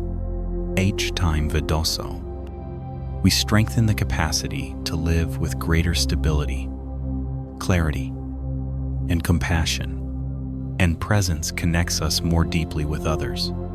When we truly listen not just to words, but to the heart behind them, we create space for genuine connection. When we are fully with someone, even in silence, we offer them the gift of our presence. And this gift is rare in a world of distraction. It is deeply healing. I once sat with a friend who was grieving a great loss. I had no words of wisdom to offer, but I sat with him, breathing quietly, staying present. Later he said, "Your being there helped more than anything you could have said." This is the power of presence. And presence connects us with life itself. When we walk mindfully, we feel the earth beneath our feet. When we breathe mindfully, we feel the flow of life within us. When we open our senses, we rediscover wonder in the world around us. A leaf shimmering in sunlight, a child's laughter, the scent of rain-soaked earth. These simple experiences become gateways to joy, and so presence nourishes both peace and vitality. It is the foundation of practice and the fruit, and it is something you can cultivate moment by moment, even now. As you listen, you are practicing presence. Each time attention wanders, each time you gently return to the breath, to the body, to the words, you are strengthening this beautiful capacity. And this practice is endlessly forgiving. There is no failure, only returning. A teacher once said, mindfulness is not about never wandering. It is about always coming back, and each return is a moment of awakening. So as you rest tonight, I invite you to practice this gentle returning. When thoughts arise, notice. Return. When drowsiness comes, notice. Return. When clarity shines, notice. Return. And in this returning, presence deepens. You are here. You are resting. You are enough. As we continue gently along this path, let us now explore the art of kindness, both as a practice and as a way of being. Kindness is often seen as something simple, even ordinary. Yet in truth, it is one of the most powerful forces we can cultivate. A kind word, a gentle glance, a patient response. These small acts ripple outward, touching lives in ways we may never fully know. And kindness begins, always, with intention. When we set the intention to meet ourselves and others with goodwill, we begin to soften the harsh edges of the heart. We create space for understanding, for healing, for connection. One teacher I knew often said, kindness is a universal language. It speaks directly to the heart. I remember a story shared by a student. She was waiting in a long line at the market, feeling tired and impatient. The cashier seemed slow, distracted. Frustration began to rise. But then she paused, took a breath, and silently wished the cashier well. May you be at ease. May you be happy. When her turn came, she greeted the cashier warmly. The cashier's face lit up, and a moment of genuine connection arose. "It was such a small thing," she said, "but it changed the whole moment for both of us." This is the power of kindness. It transforms not only others, but ourselves. And kindness is not limited to action. It can be practiced inwardly, as an attitude. When we meet our own imperfections with kindness, we create the conditions for true growth. Rather than harsh self-criticism, we offer understanding. Rather than judgment, we offer care.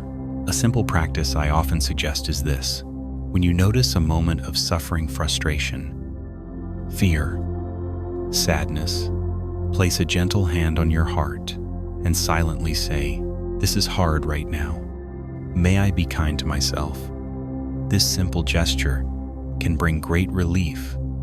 One student shared, "I used to push myself harshly, but when I began this practice, something shifted. I felt less alone, more supported even by myself." And as we practice kindness inwardly, it naturally extends outward. We begin to see others with softer eyes. We remember that each person we meet is carrying unseen burdens, unspoken hopes. A teacher once said, "Everyone you meet is fighting a battle you cannot see." Be kind, always. And kindness does not require grand gestures. A smile to a stranger, a moment of patience in traffic, a word of encouragement to a friend, a silent wish for someone's well-being. Each of these is an expression of the heart's natural goodness, and kindness is especially needed in times of difficulty, when the world feels heavy, when division and fear arise. Acts of kindness become lights in the darkness. They remind us of our shared humanity. They create bridges where there were walls. I remember a story from a community affected by natural disaster. Amidst the loss and hardship, neighbors came together sharing food, helping to rebuild, offering comfort. One person said, "In the midst of everything, the kindness of others gave me hope." This is the healing power of kindness. And kindness is also a way of meeting life itself. When we approach each moment with a kind heart, we move with greater ease, greater openness. Even mundane tasks, washing dishes, folding clothes, walking down the street, become opportunities to express care. We can ask, "How can I bring a little more kindness to this moment?" And in doing so, life becomes more spacious, more joyful, even in solitude. Kindness can be practiced. We can offer loving wishes to those unseen. May the beings in this city be safe. May those struggling tonight find comfort. May all beings know peace.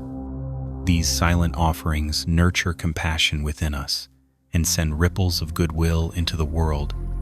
And tonight, as you rest, you can practice this. You can offer kindness to yourself.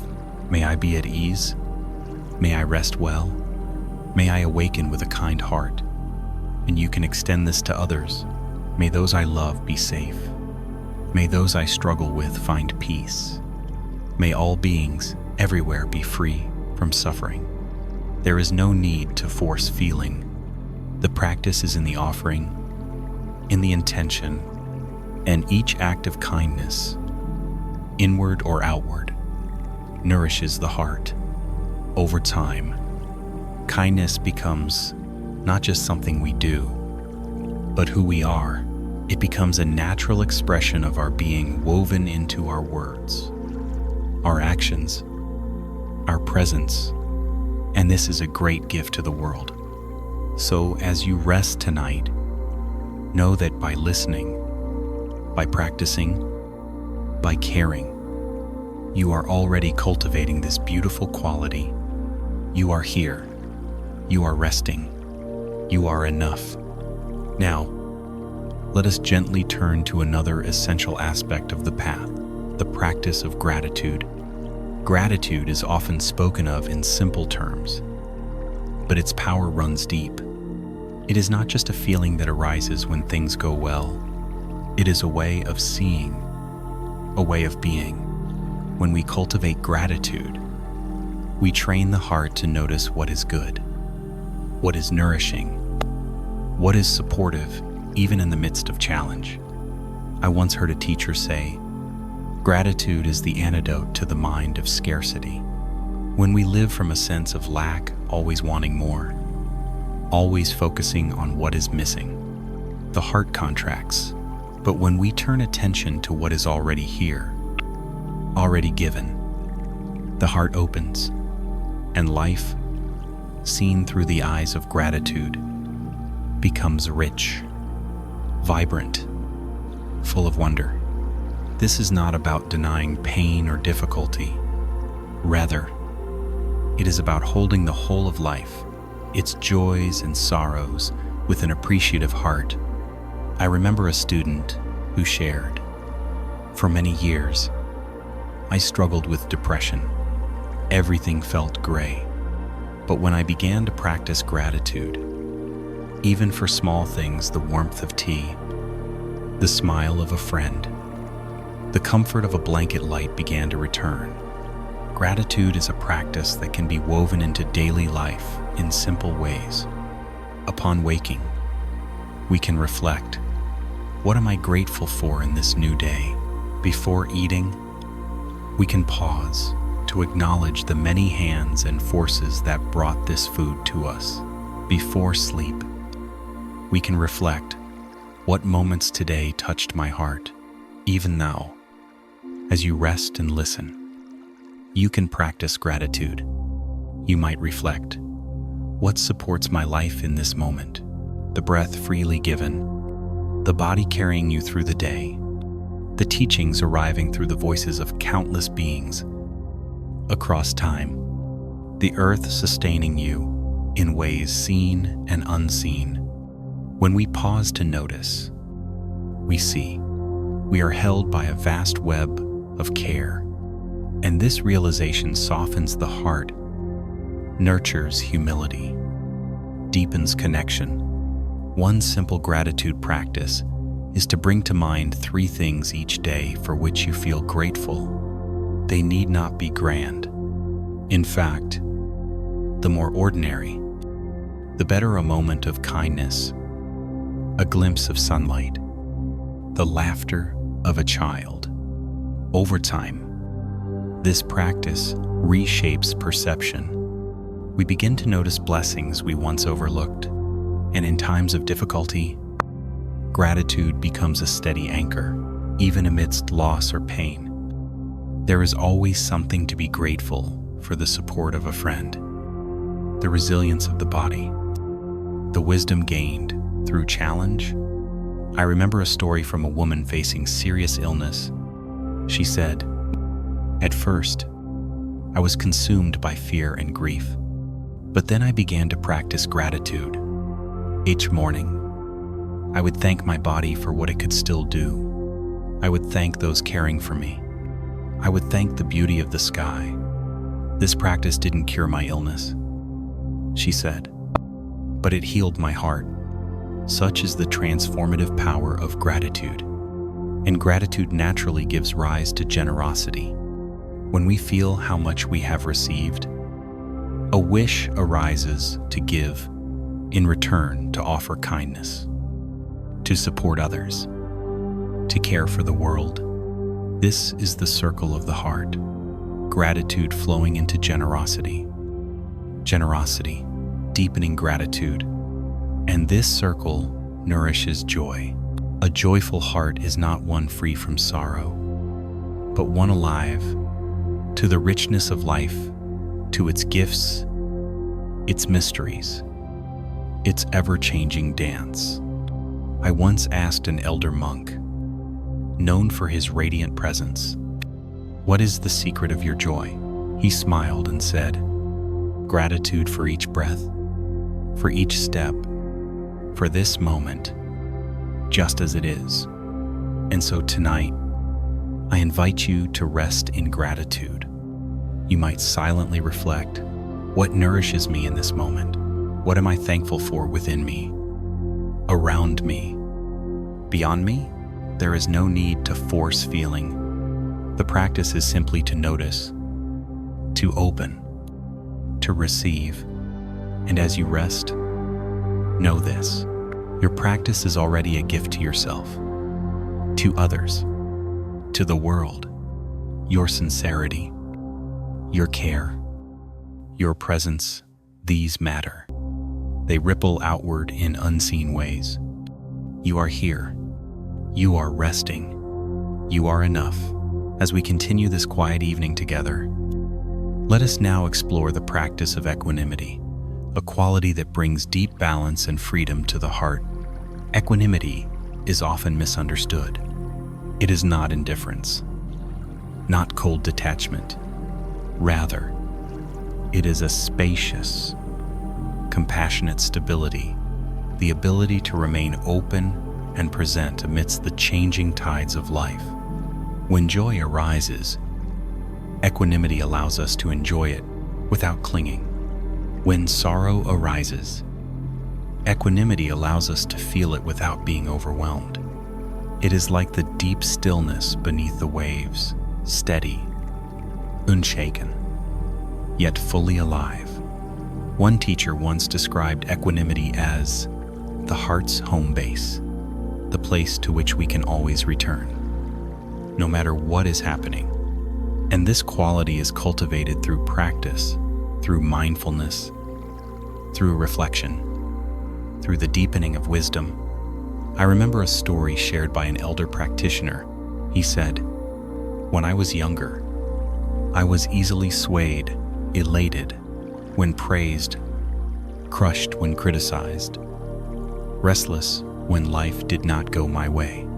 But over the years, through practice, I learned to meet experiences with more spaciousness.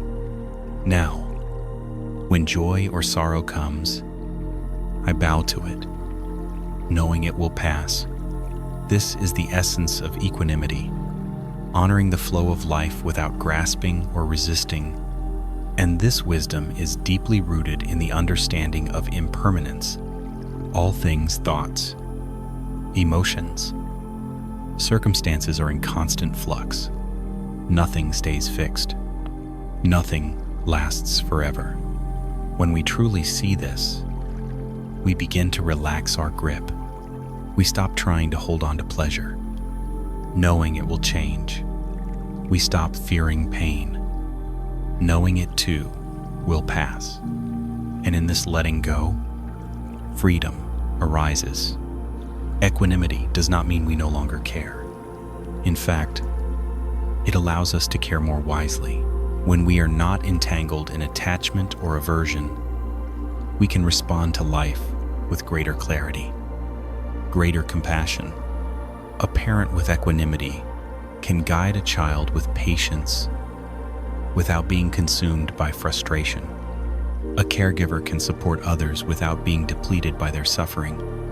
A leader can act with integrity, unmoved by praise or blame. And in our own hearts, equanimity creates a sanctuary, a place of rest amidst the storms of life.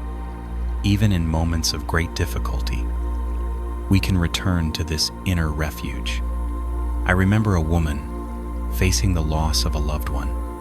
She shared, the grief was immense, but through mindfulness, I found moments of stillness amidst the waves, a place inside that could hold the sorrow without drowning. This gave me strength, she said, and allowed me to be fully present for my loved one. This is the gift of equanimity, and it is cultivated moment by moment.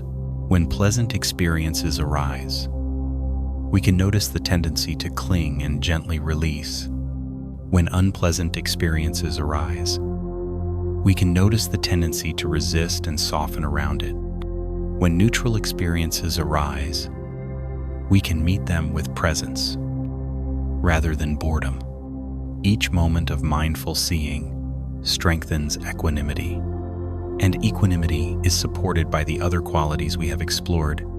Gratitude grounds us in appreciation. Kindness keeps the heart open. Patience allows us to stay with difficulty. Wisdom reveals the changing nature of all things.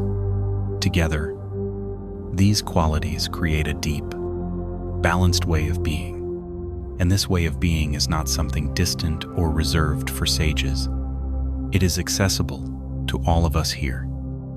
Now, even tonight, as you rest and listen, you can practice equanimity.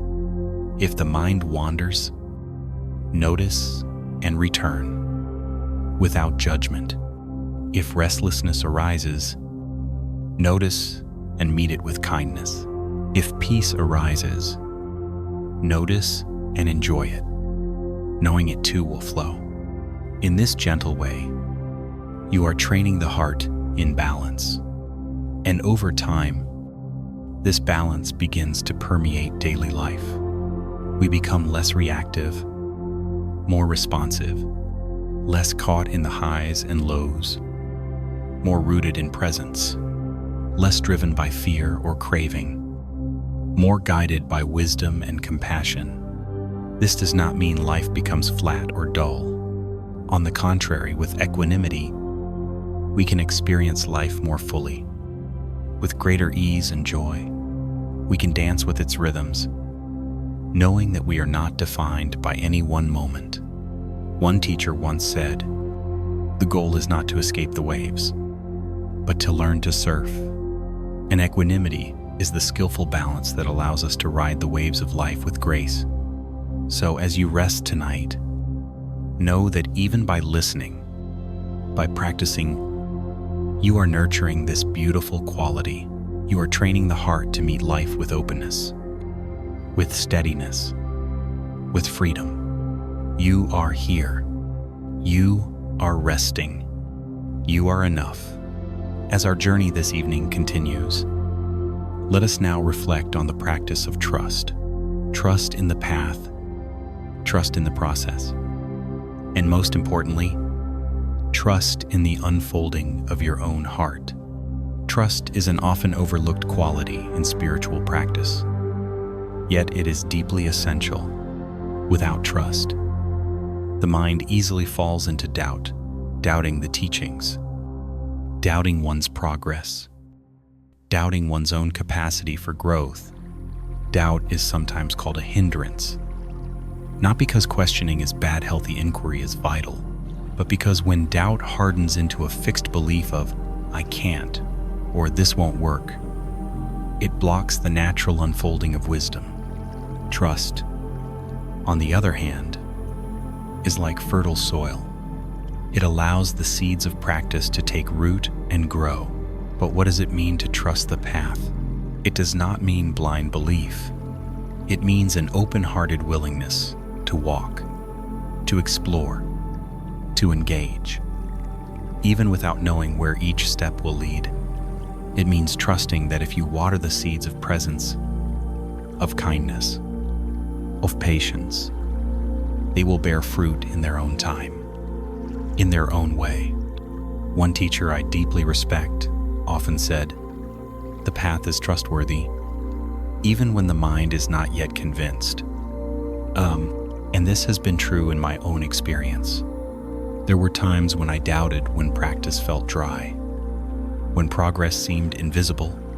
Yet by continuing, by showing up with sincerity, shifts began to happen quietly, beneath the surface. I remember a period when my own meditation felt dull and restless for many weeks. The temptation arose to stop, to think, "This is not working." But a gentle voice within reminded me, "Trust the process, stay with it," and slowly, like dawn breaking after a long night, clarity returned. The heart softened, insight deepened. This is the way of practice, ebb and flow, light and shadow, progress and plateau. And trust helps us navigate this journey with steadiness, Trust also means trusting your own capacity for awakening. So often, students doubt themselves. They think, I'm too restless, too wounded, too busy, too ordinary. But the teachings are clear. Every being has Buddha, nature, the inherent capacity for wisdom and compassion. No one is excluded, and this includes you, even now. As you listen, the seeds of awakening are alive within you. They may be small, they may be covered by old habits, but with care, with patience, with trust, they will grow. And this growth is not linear. Sometimes progress happens quietly, beneath the surface. A student once told me, I thought nothing was changing, but then, in a stressful moment at work, I noticed I responded with more patience than I would have in the past. Only then did I see the practice had been working all along. End quote. This is often how it is. The heart transforms gradually, often in unseen ways. And trust allows us to stay steady through this subtle unfolding. Trust also means trusting life itself. When we try to control every aspect of life, we create tension and fear. But when we cultivate trust, we begin to relax into the flow of life, open to its changes, its mysteries, its unexpected gifts. A teacher once said, life knows how to move. Trust its intelligence. And this does not mean passivity. It means an active receptivity, meeting life with presence, responding with wisdom, but letting go of the illusion of total control. In my own life, I have seen again and again, when I relax my grip, when I trust the unfolding, life often brings what is needed in ways I could not have planned. And this trust brings great peace. It allows us to meet uncertainty with more ease. It allows us to meet difficulty with more resilience. It allows us to meet each moment with more openness. And trust is cultivated, like any quality, through practice. Each time you return to the breath, you are practicing trust, trusting that this simple act matters. Each time you listen to the teachings, even when the mind is tired or distracted, you are practicing trust, trusting that something good is being nourished. Each time you offer kindness, even in small ways, you are practicing trust, trusting in the power of compassion. And over time, trust deepens. It becomes a quiet confidence, not arrogant, not rigid, but rooted and alive. A confidence that says, I can walk this path, I can face what arises, I can trust my heart to grow. And this confidence is a great gift to yourself and to others. When we embody trust, we inspire trust in those around us. When we walk with steadiness, we offer a refuge to others. When we trust life, we help others soften their fear. And so tonight, as you rest, know that trust is already growing in you. By listening, by practicing, by caring, you are nurturing this beautiful quality.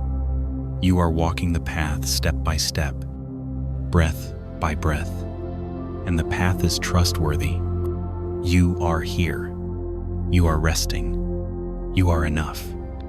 As we approach the close of this evening's journey, let us now reflect on the practice of coming home, the gentle art of returning, again and again, to what matters most.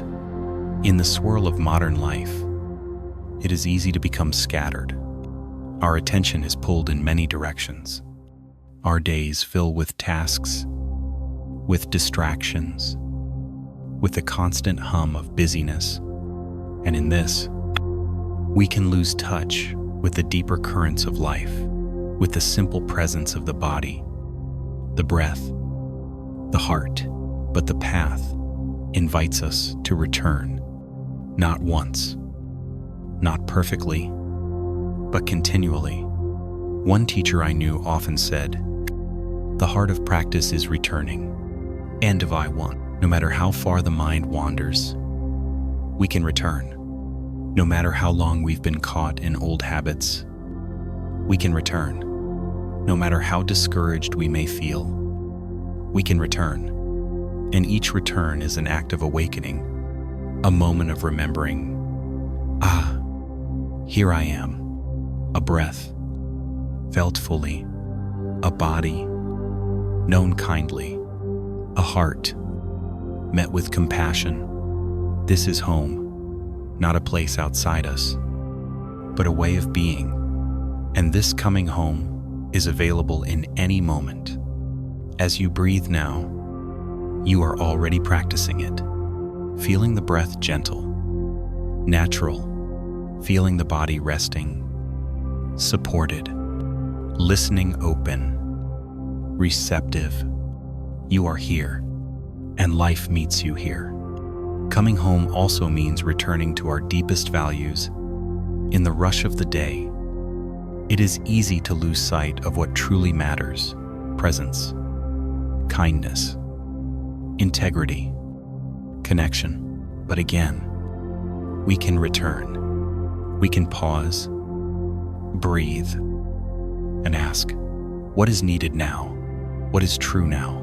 And from this place, we can choose our next step with greater wisdom. I remember a story from a student who worked in a high-pressure job. She said, "For years, I lived in constant stress, reacting to demands. But when I began to practice mindfulness, I learned to pause even for a breath and ask, how do I wish to meet this moment?" This simple question, she said, changed everything. It brought me back to myself. End quote. And this is the gift of coming home. It allows us to respond rather than react, to move from presence rather than from habit, to align our actions with our heart's deepest knowing. And coming home is not limited to formal practice. It can be woven into the fabric of daily life. When waking in the morning, we can pause, feeling the breath, setting an intention for the day. When moving through the day, we can pause, returning to the body, to presence. When facing challenge, we can pause, grounding in kindness, in wisdom. When ending the day, we can pause, reflecting with gratitude, releasing what is past. These small moments of return nourish the heart, and they remind us we are not separate from life. We are not defined by our mistakes. We are not trapped by the past or by imagined futures. We are here alive, whole, capable of meeting this moment with care. And the more we practice returning, the more natural it becomes. Over time, presence becomes our home ground, a place we trust, a place we can always return to, no matter the circumstances. And this brings great freedom. We no longer need to chase after experience. We no longer need to fear losing our way. We know we can return. A teacher once said, "The path is not about arriving somewhere new. It is about remembering where you already are." And this remembering is always possible. Even tonight, as you rest, you are practicing this. Each breath is a return. Each moment of awareness is a return. Each softening of the heart is a return. And in this, the heart settles, the mind clears, the body relaxes. You are home, and from this home, we can meet life with greater ease. We can love more fully. We can serve more wisely. we can live with greater joy. So as you rest tonight, know this: you have not strayed. You are not behind. You are right here, exactly where you need to be. And this moment is enough. You are here. You are resting. You are enough. As we move softly into this final part of our evening journey, let us now reflect on the quiet power of small, steady steps, how even gentle daily practice shapes the heart in profound ways.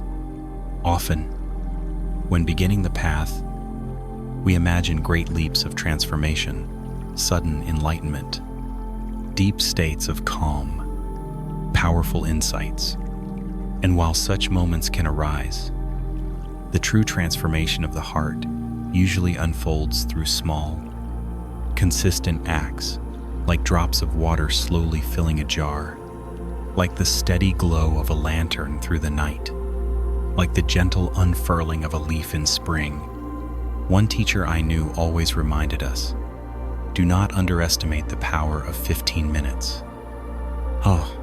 15 minutes of mindful breathing, 15 minutes of listening to a Dharma talk, 15 minutes of walking with full presence, 15 minutes of reflecting with gratitude. Over time, these moments accumulate. They reshape the mind, soften the heart, deepen wisdom. I once knew a woman who began with just 5 minutes of meditation a day. She said, "At first, it felt like nothing, but after a few weeks, I noticed I was less reactive, more patient. Over months, it changed how I related to everything." She eventually expanded her practice, but the foundation was those small, consistent steps. This is why steady practice matters more than intense, sporadic effort. A river shapes stone not by force, but by constant flow. And so it is with the heart. Each time you return to the breath, you deepen presence. Each time you offer kindness, you strengthen compassion. Each time you listen to the teachings, you nourish wisdom. Even listening tonight here, now, is an act of practice, and there is no need for grand achievement. The path is walked one breath at a time, one step at a time, one moment of presence at a time. One elder monk once shared, "After 50 years of practice, I have no special attainment, but I know how to return to my breath. I know how to meet life with kindness, and that is enough." I tend, this humility, this simplicity, is the heart of true practice, and it frees us from the burden of perfectionism. We no longer need to compare our journey to others. We no longer need to chase ideal states. We simply walk sincerely, steadily, and in this walking, transformation unfolds naturally. The roots of presence grow deeper. The branches of compassion extend wider. The fruits of wisdom ripen in their own time. And this path is lifelong. There is no final arrival. No ultimate finish line. There is only deepening, unfolding, returning again and again, with love. And this is a joyful path. When we release the pressure to arrive, we can savor the journey. We can delight in small moments of insight, in everyday acts of care. A teacher once said, "Each mindful breath is a complete practice. Each kind word is a perfect expression of the path as restful." And so tonight, as you rest, know this: there is no rush. There is no need to be anywhere else. You are already practicing beautifully by being here, by listening, by caring for your heart. And tomorrow, and the next day, and the next, you can continue small steps, steady steps. This is how great trees grow from small seeds, nurtured with care. And your heart, too, is growing even now. Even here. You are here. You are resting. You are enough. As our evening journey deepens, let us now reflect on the truth of beginning again, the gentle wisdom of allowing each moment to be a new start. In life, it is easy to become caught in stories of failure or regret. We remember the times we fell short. We dwell on mistakes. We tell ourselves, I should have done better. But the heart of this path invites us to begin again freely, kindly, without judgment. Each breath is a new beginning. Each moment of awareness is a fresh start. Each choice to return to presence renews the path. One teacher I greatly respect would begin every meditation session by saying, wherever you find yourself now, I'll begin from here. This is such a compassionate teaching, no matter what has come before distraction, impatience, forgetfulness, we can begin anew, and this wisdom applies to all of life. Each morning is a new beginning. Each conversation is a new beginning. Each breath is a new beginning. When we embrace this, we release the weight of the past. We stop carrying old stories of failure. We stop clinging to fixed identities. We meet life with fresh eyes. I remember a student who once shared, for years, I struggled with perfectionism. If I missed a day of practice, I would feel I had failed.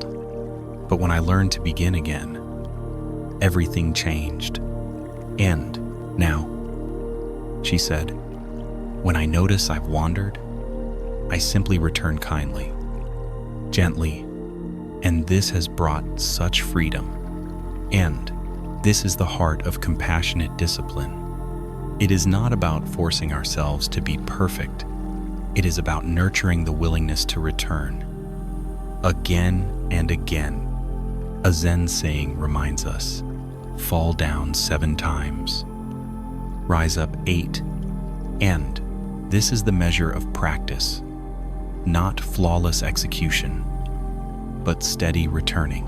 And this returning softens the heart.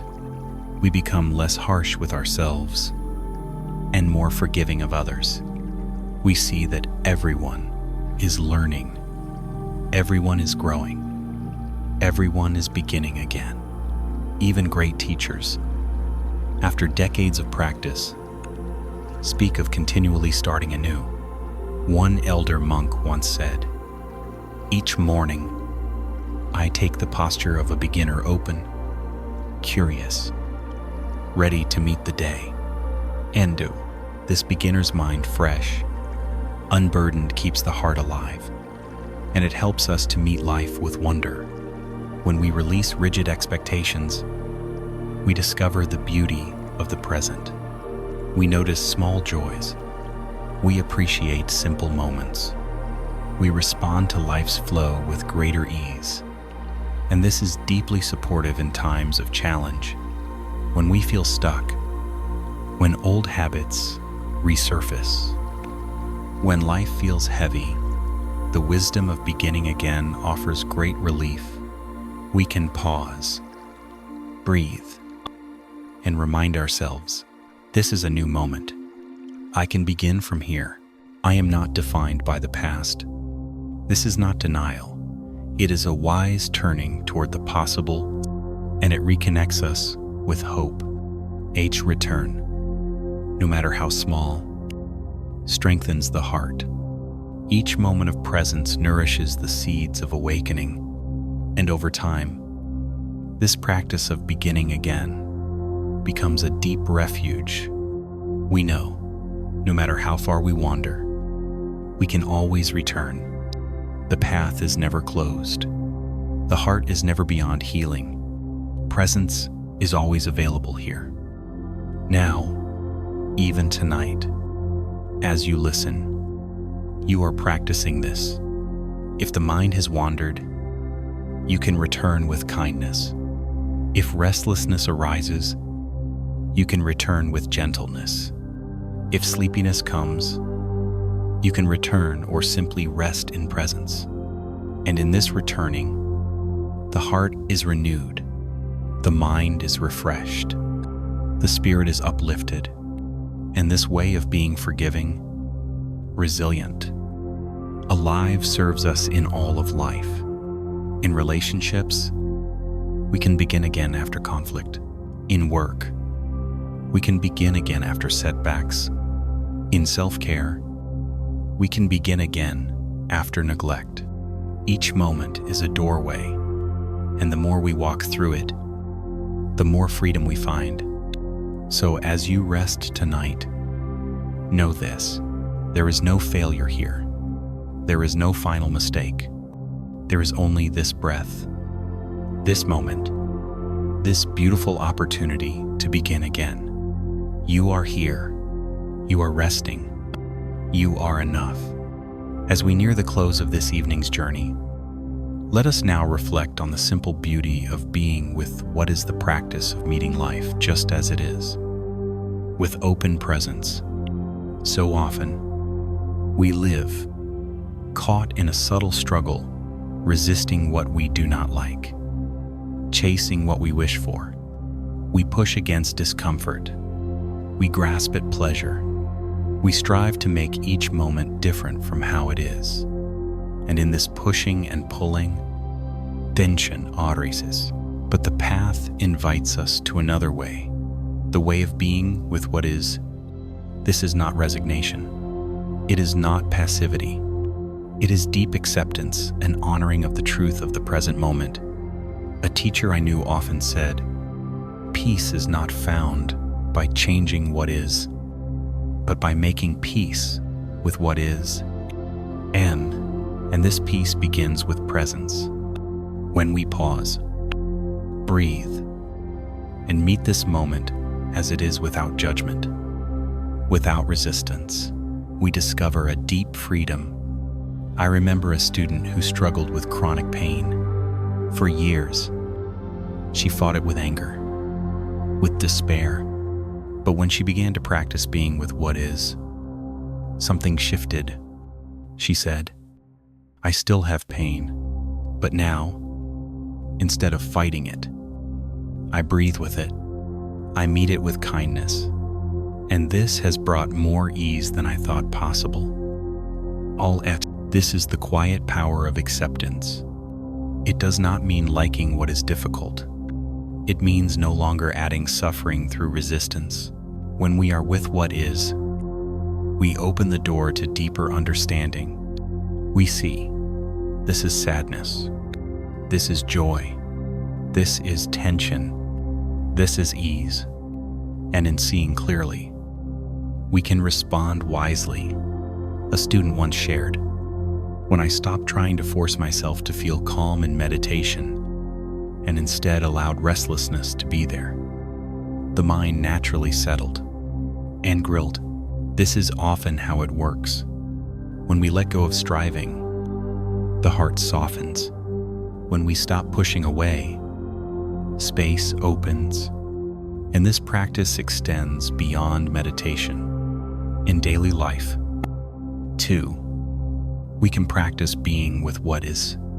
When a conversation is difficult, we can pause and breathe, meeting the discomfort with presence.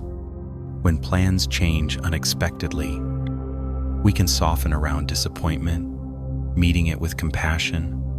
When joy arises, we can savor it fully without grasping. And in each moment, we can ask, can I be with this? Can I meet this with kindness? Can I allow this moment to be as it is? Often, we will find, yes, we can. And in this allowing, we discover greater ease. Life is not always as we wish, but life is always as it is. And when we meet it with presence, we open to its richness. A teacher once said, "The heart that can be with what is a free heart." And this freedom is not distant. It is cultivated, breath by breath, moment by moment. Even now, as you rest, you can practice this. You can notice the sensations of the body, the movement of the breath, the sounds around you, the flow of thoughts, and you can meet each with openness. This is what is here now, and this, too, is welcome. In this welcoming, tension dissolves. In this openness, peace arises, and this peace deepens as we trust the unfolding of life. Not every moment will be easy. Not every experience will be pleasant, but every moment can be met with presence, with kindness, with courage, and this transforms the heart. We become less afraid of difficulty.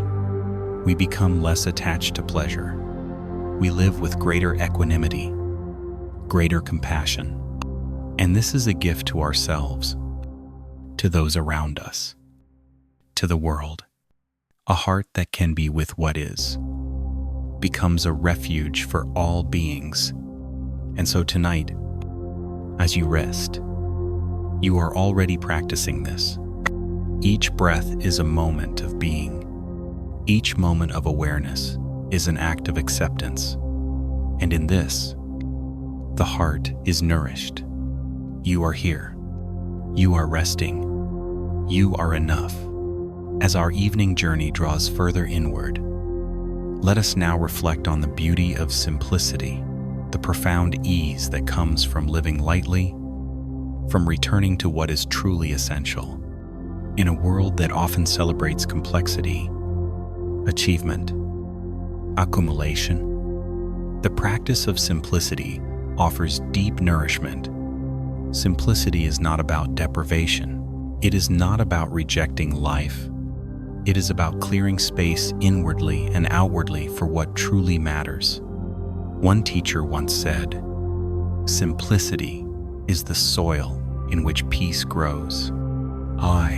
When we release what is unnecessary, the heart breathes more freely. When we quiet the noise of endless doing, the mind settles more deeply. When we let go of striving to be more, we discover we are already enough. And this simplicity begins with intention. It begins by asking, what supports my well-being? What nurtures clarity, kindness, wisdom? What creates spaciousness in my life? A student once shared, "I realized I didn't need to fill every moment with activity. I didn't need to own so many things. I didn't need to say yes to every demand. When I simplified, life became lighter." This lightness is not empty. It is full of presence. When we slow down, we notice more.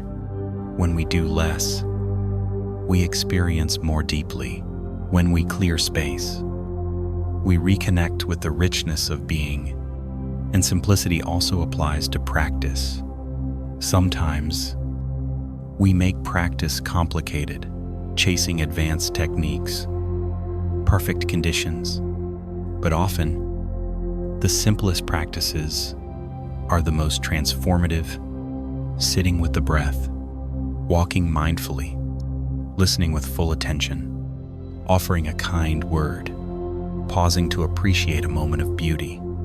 These are enough. A teacher once said, "If you have a breath, you have all you need for practice." And this is true, right here, in this moment. With this breath, the path is fully available. And living simply also means being with others, simply with honesty, with presence, with warmth. We do not need to impress. We do not need to perform. We can meet each other as we are human, imperfect, alive. I remember a story of two old friends. They would meet once a week, sitting together in silence, sipping tea, watching the changing light. No elaborate conversation, no effort to entertain, just simple presence. and both said these were among their most nourishing moments. In a world of constant stimulation, such simplicity is radical and healing. It reminds us we do not need more to be whole. We do not need to chase endlessly to find peace. We can rest in the simplicity of being. And this practice of simplicity can be cultivated in everyday life, decluttering physical spaces, simplifying schedules, choosing fewer, deeper commitments, pausing throughout the day to reconnect with presence, and inwardly letting go of unnecessary thoughts, releasing the need to prove, trusting the natural unfolding of the heart. Even tonight, as you rest, you are practicing simplicity. You are allowing yourself to be without needing to achieve, without needing to perform, just listening, just breathing, just resting. And in this, you are nourishing the heart. Simplicity brings us home to what truly matters: presence, connection, kindness, love. And when we live from this place, life becomes more spacious, more joyful. We find beauty in small things. We savor ordinary moments. We meet others with genuine care, and we move through life with greater ease. A teacher once said, "The simpler the heart, the greater its capacity for love." And so tonight, as you rest, know that by embracing simplicity in this moment, in your life, you are nurturing peace for yourself and for all beings. You are here. You are resting. You are enough. And now, as we come gently toward the close of this evening's journey, let us reflect on the deep gift of being enough, just as we are. So often in life, we are taught to measure ourselves by doing, by achieving, by becoming. We are told, be more, do more, have more.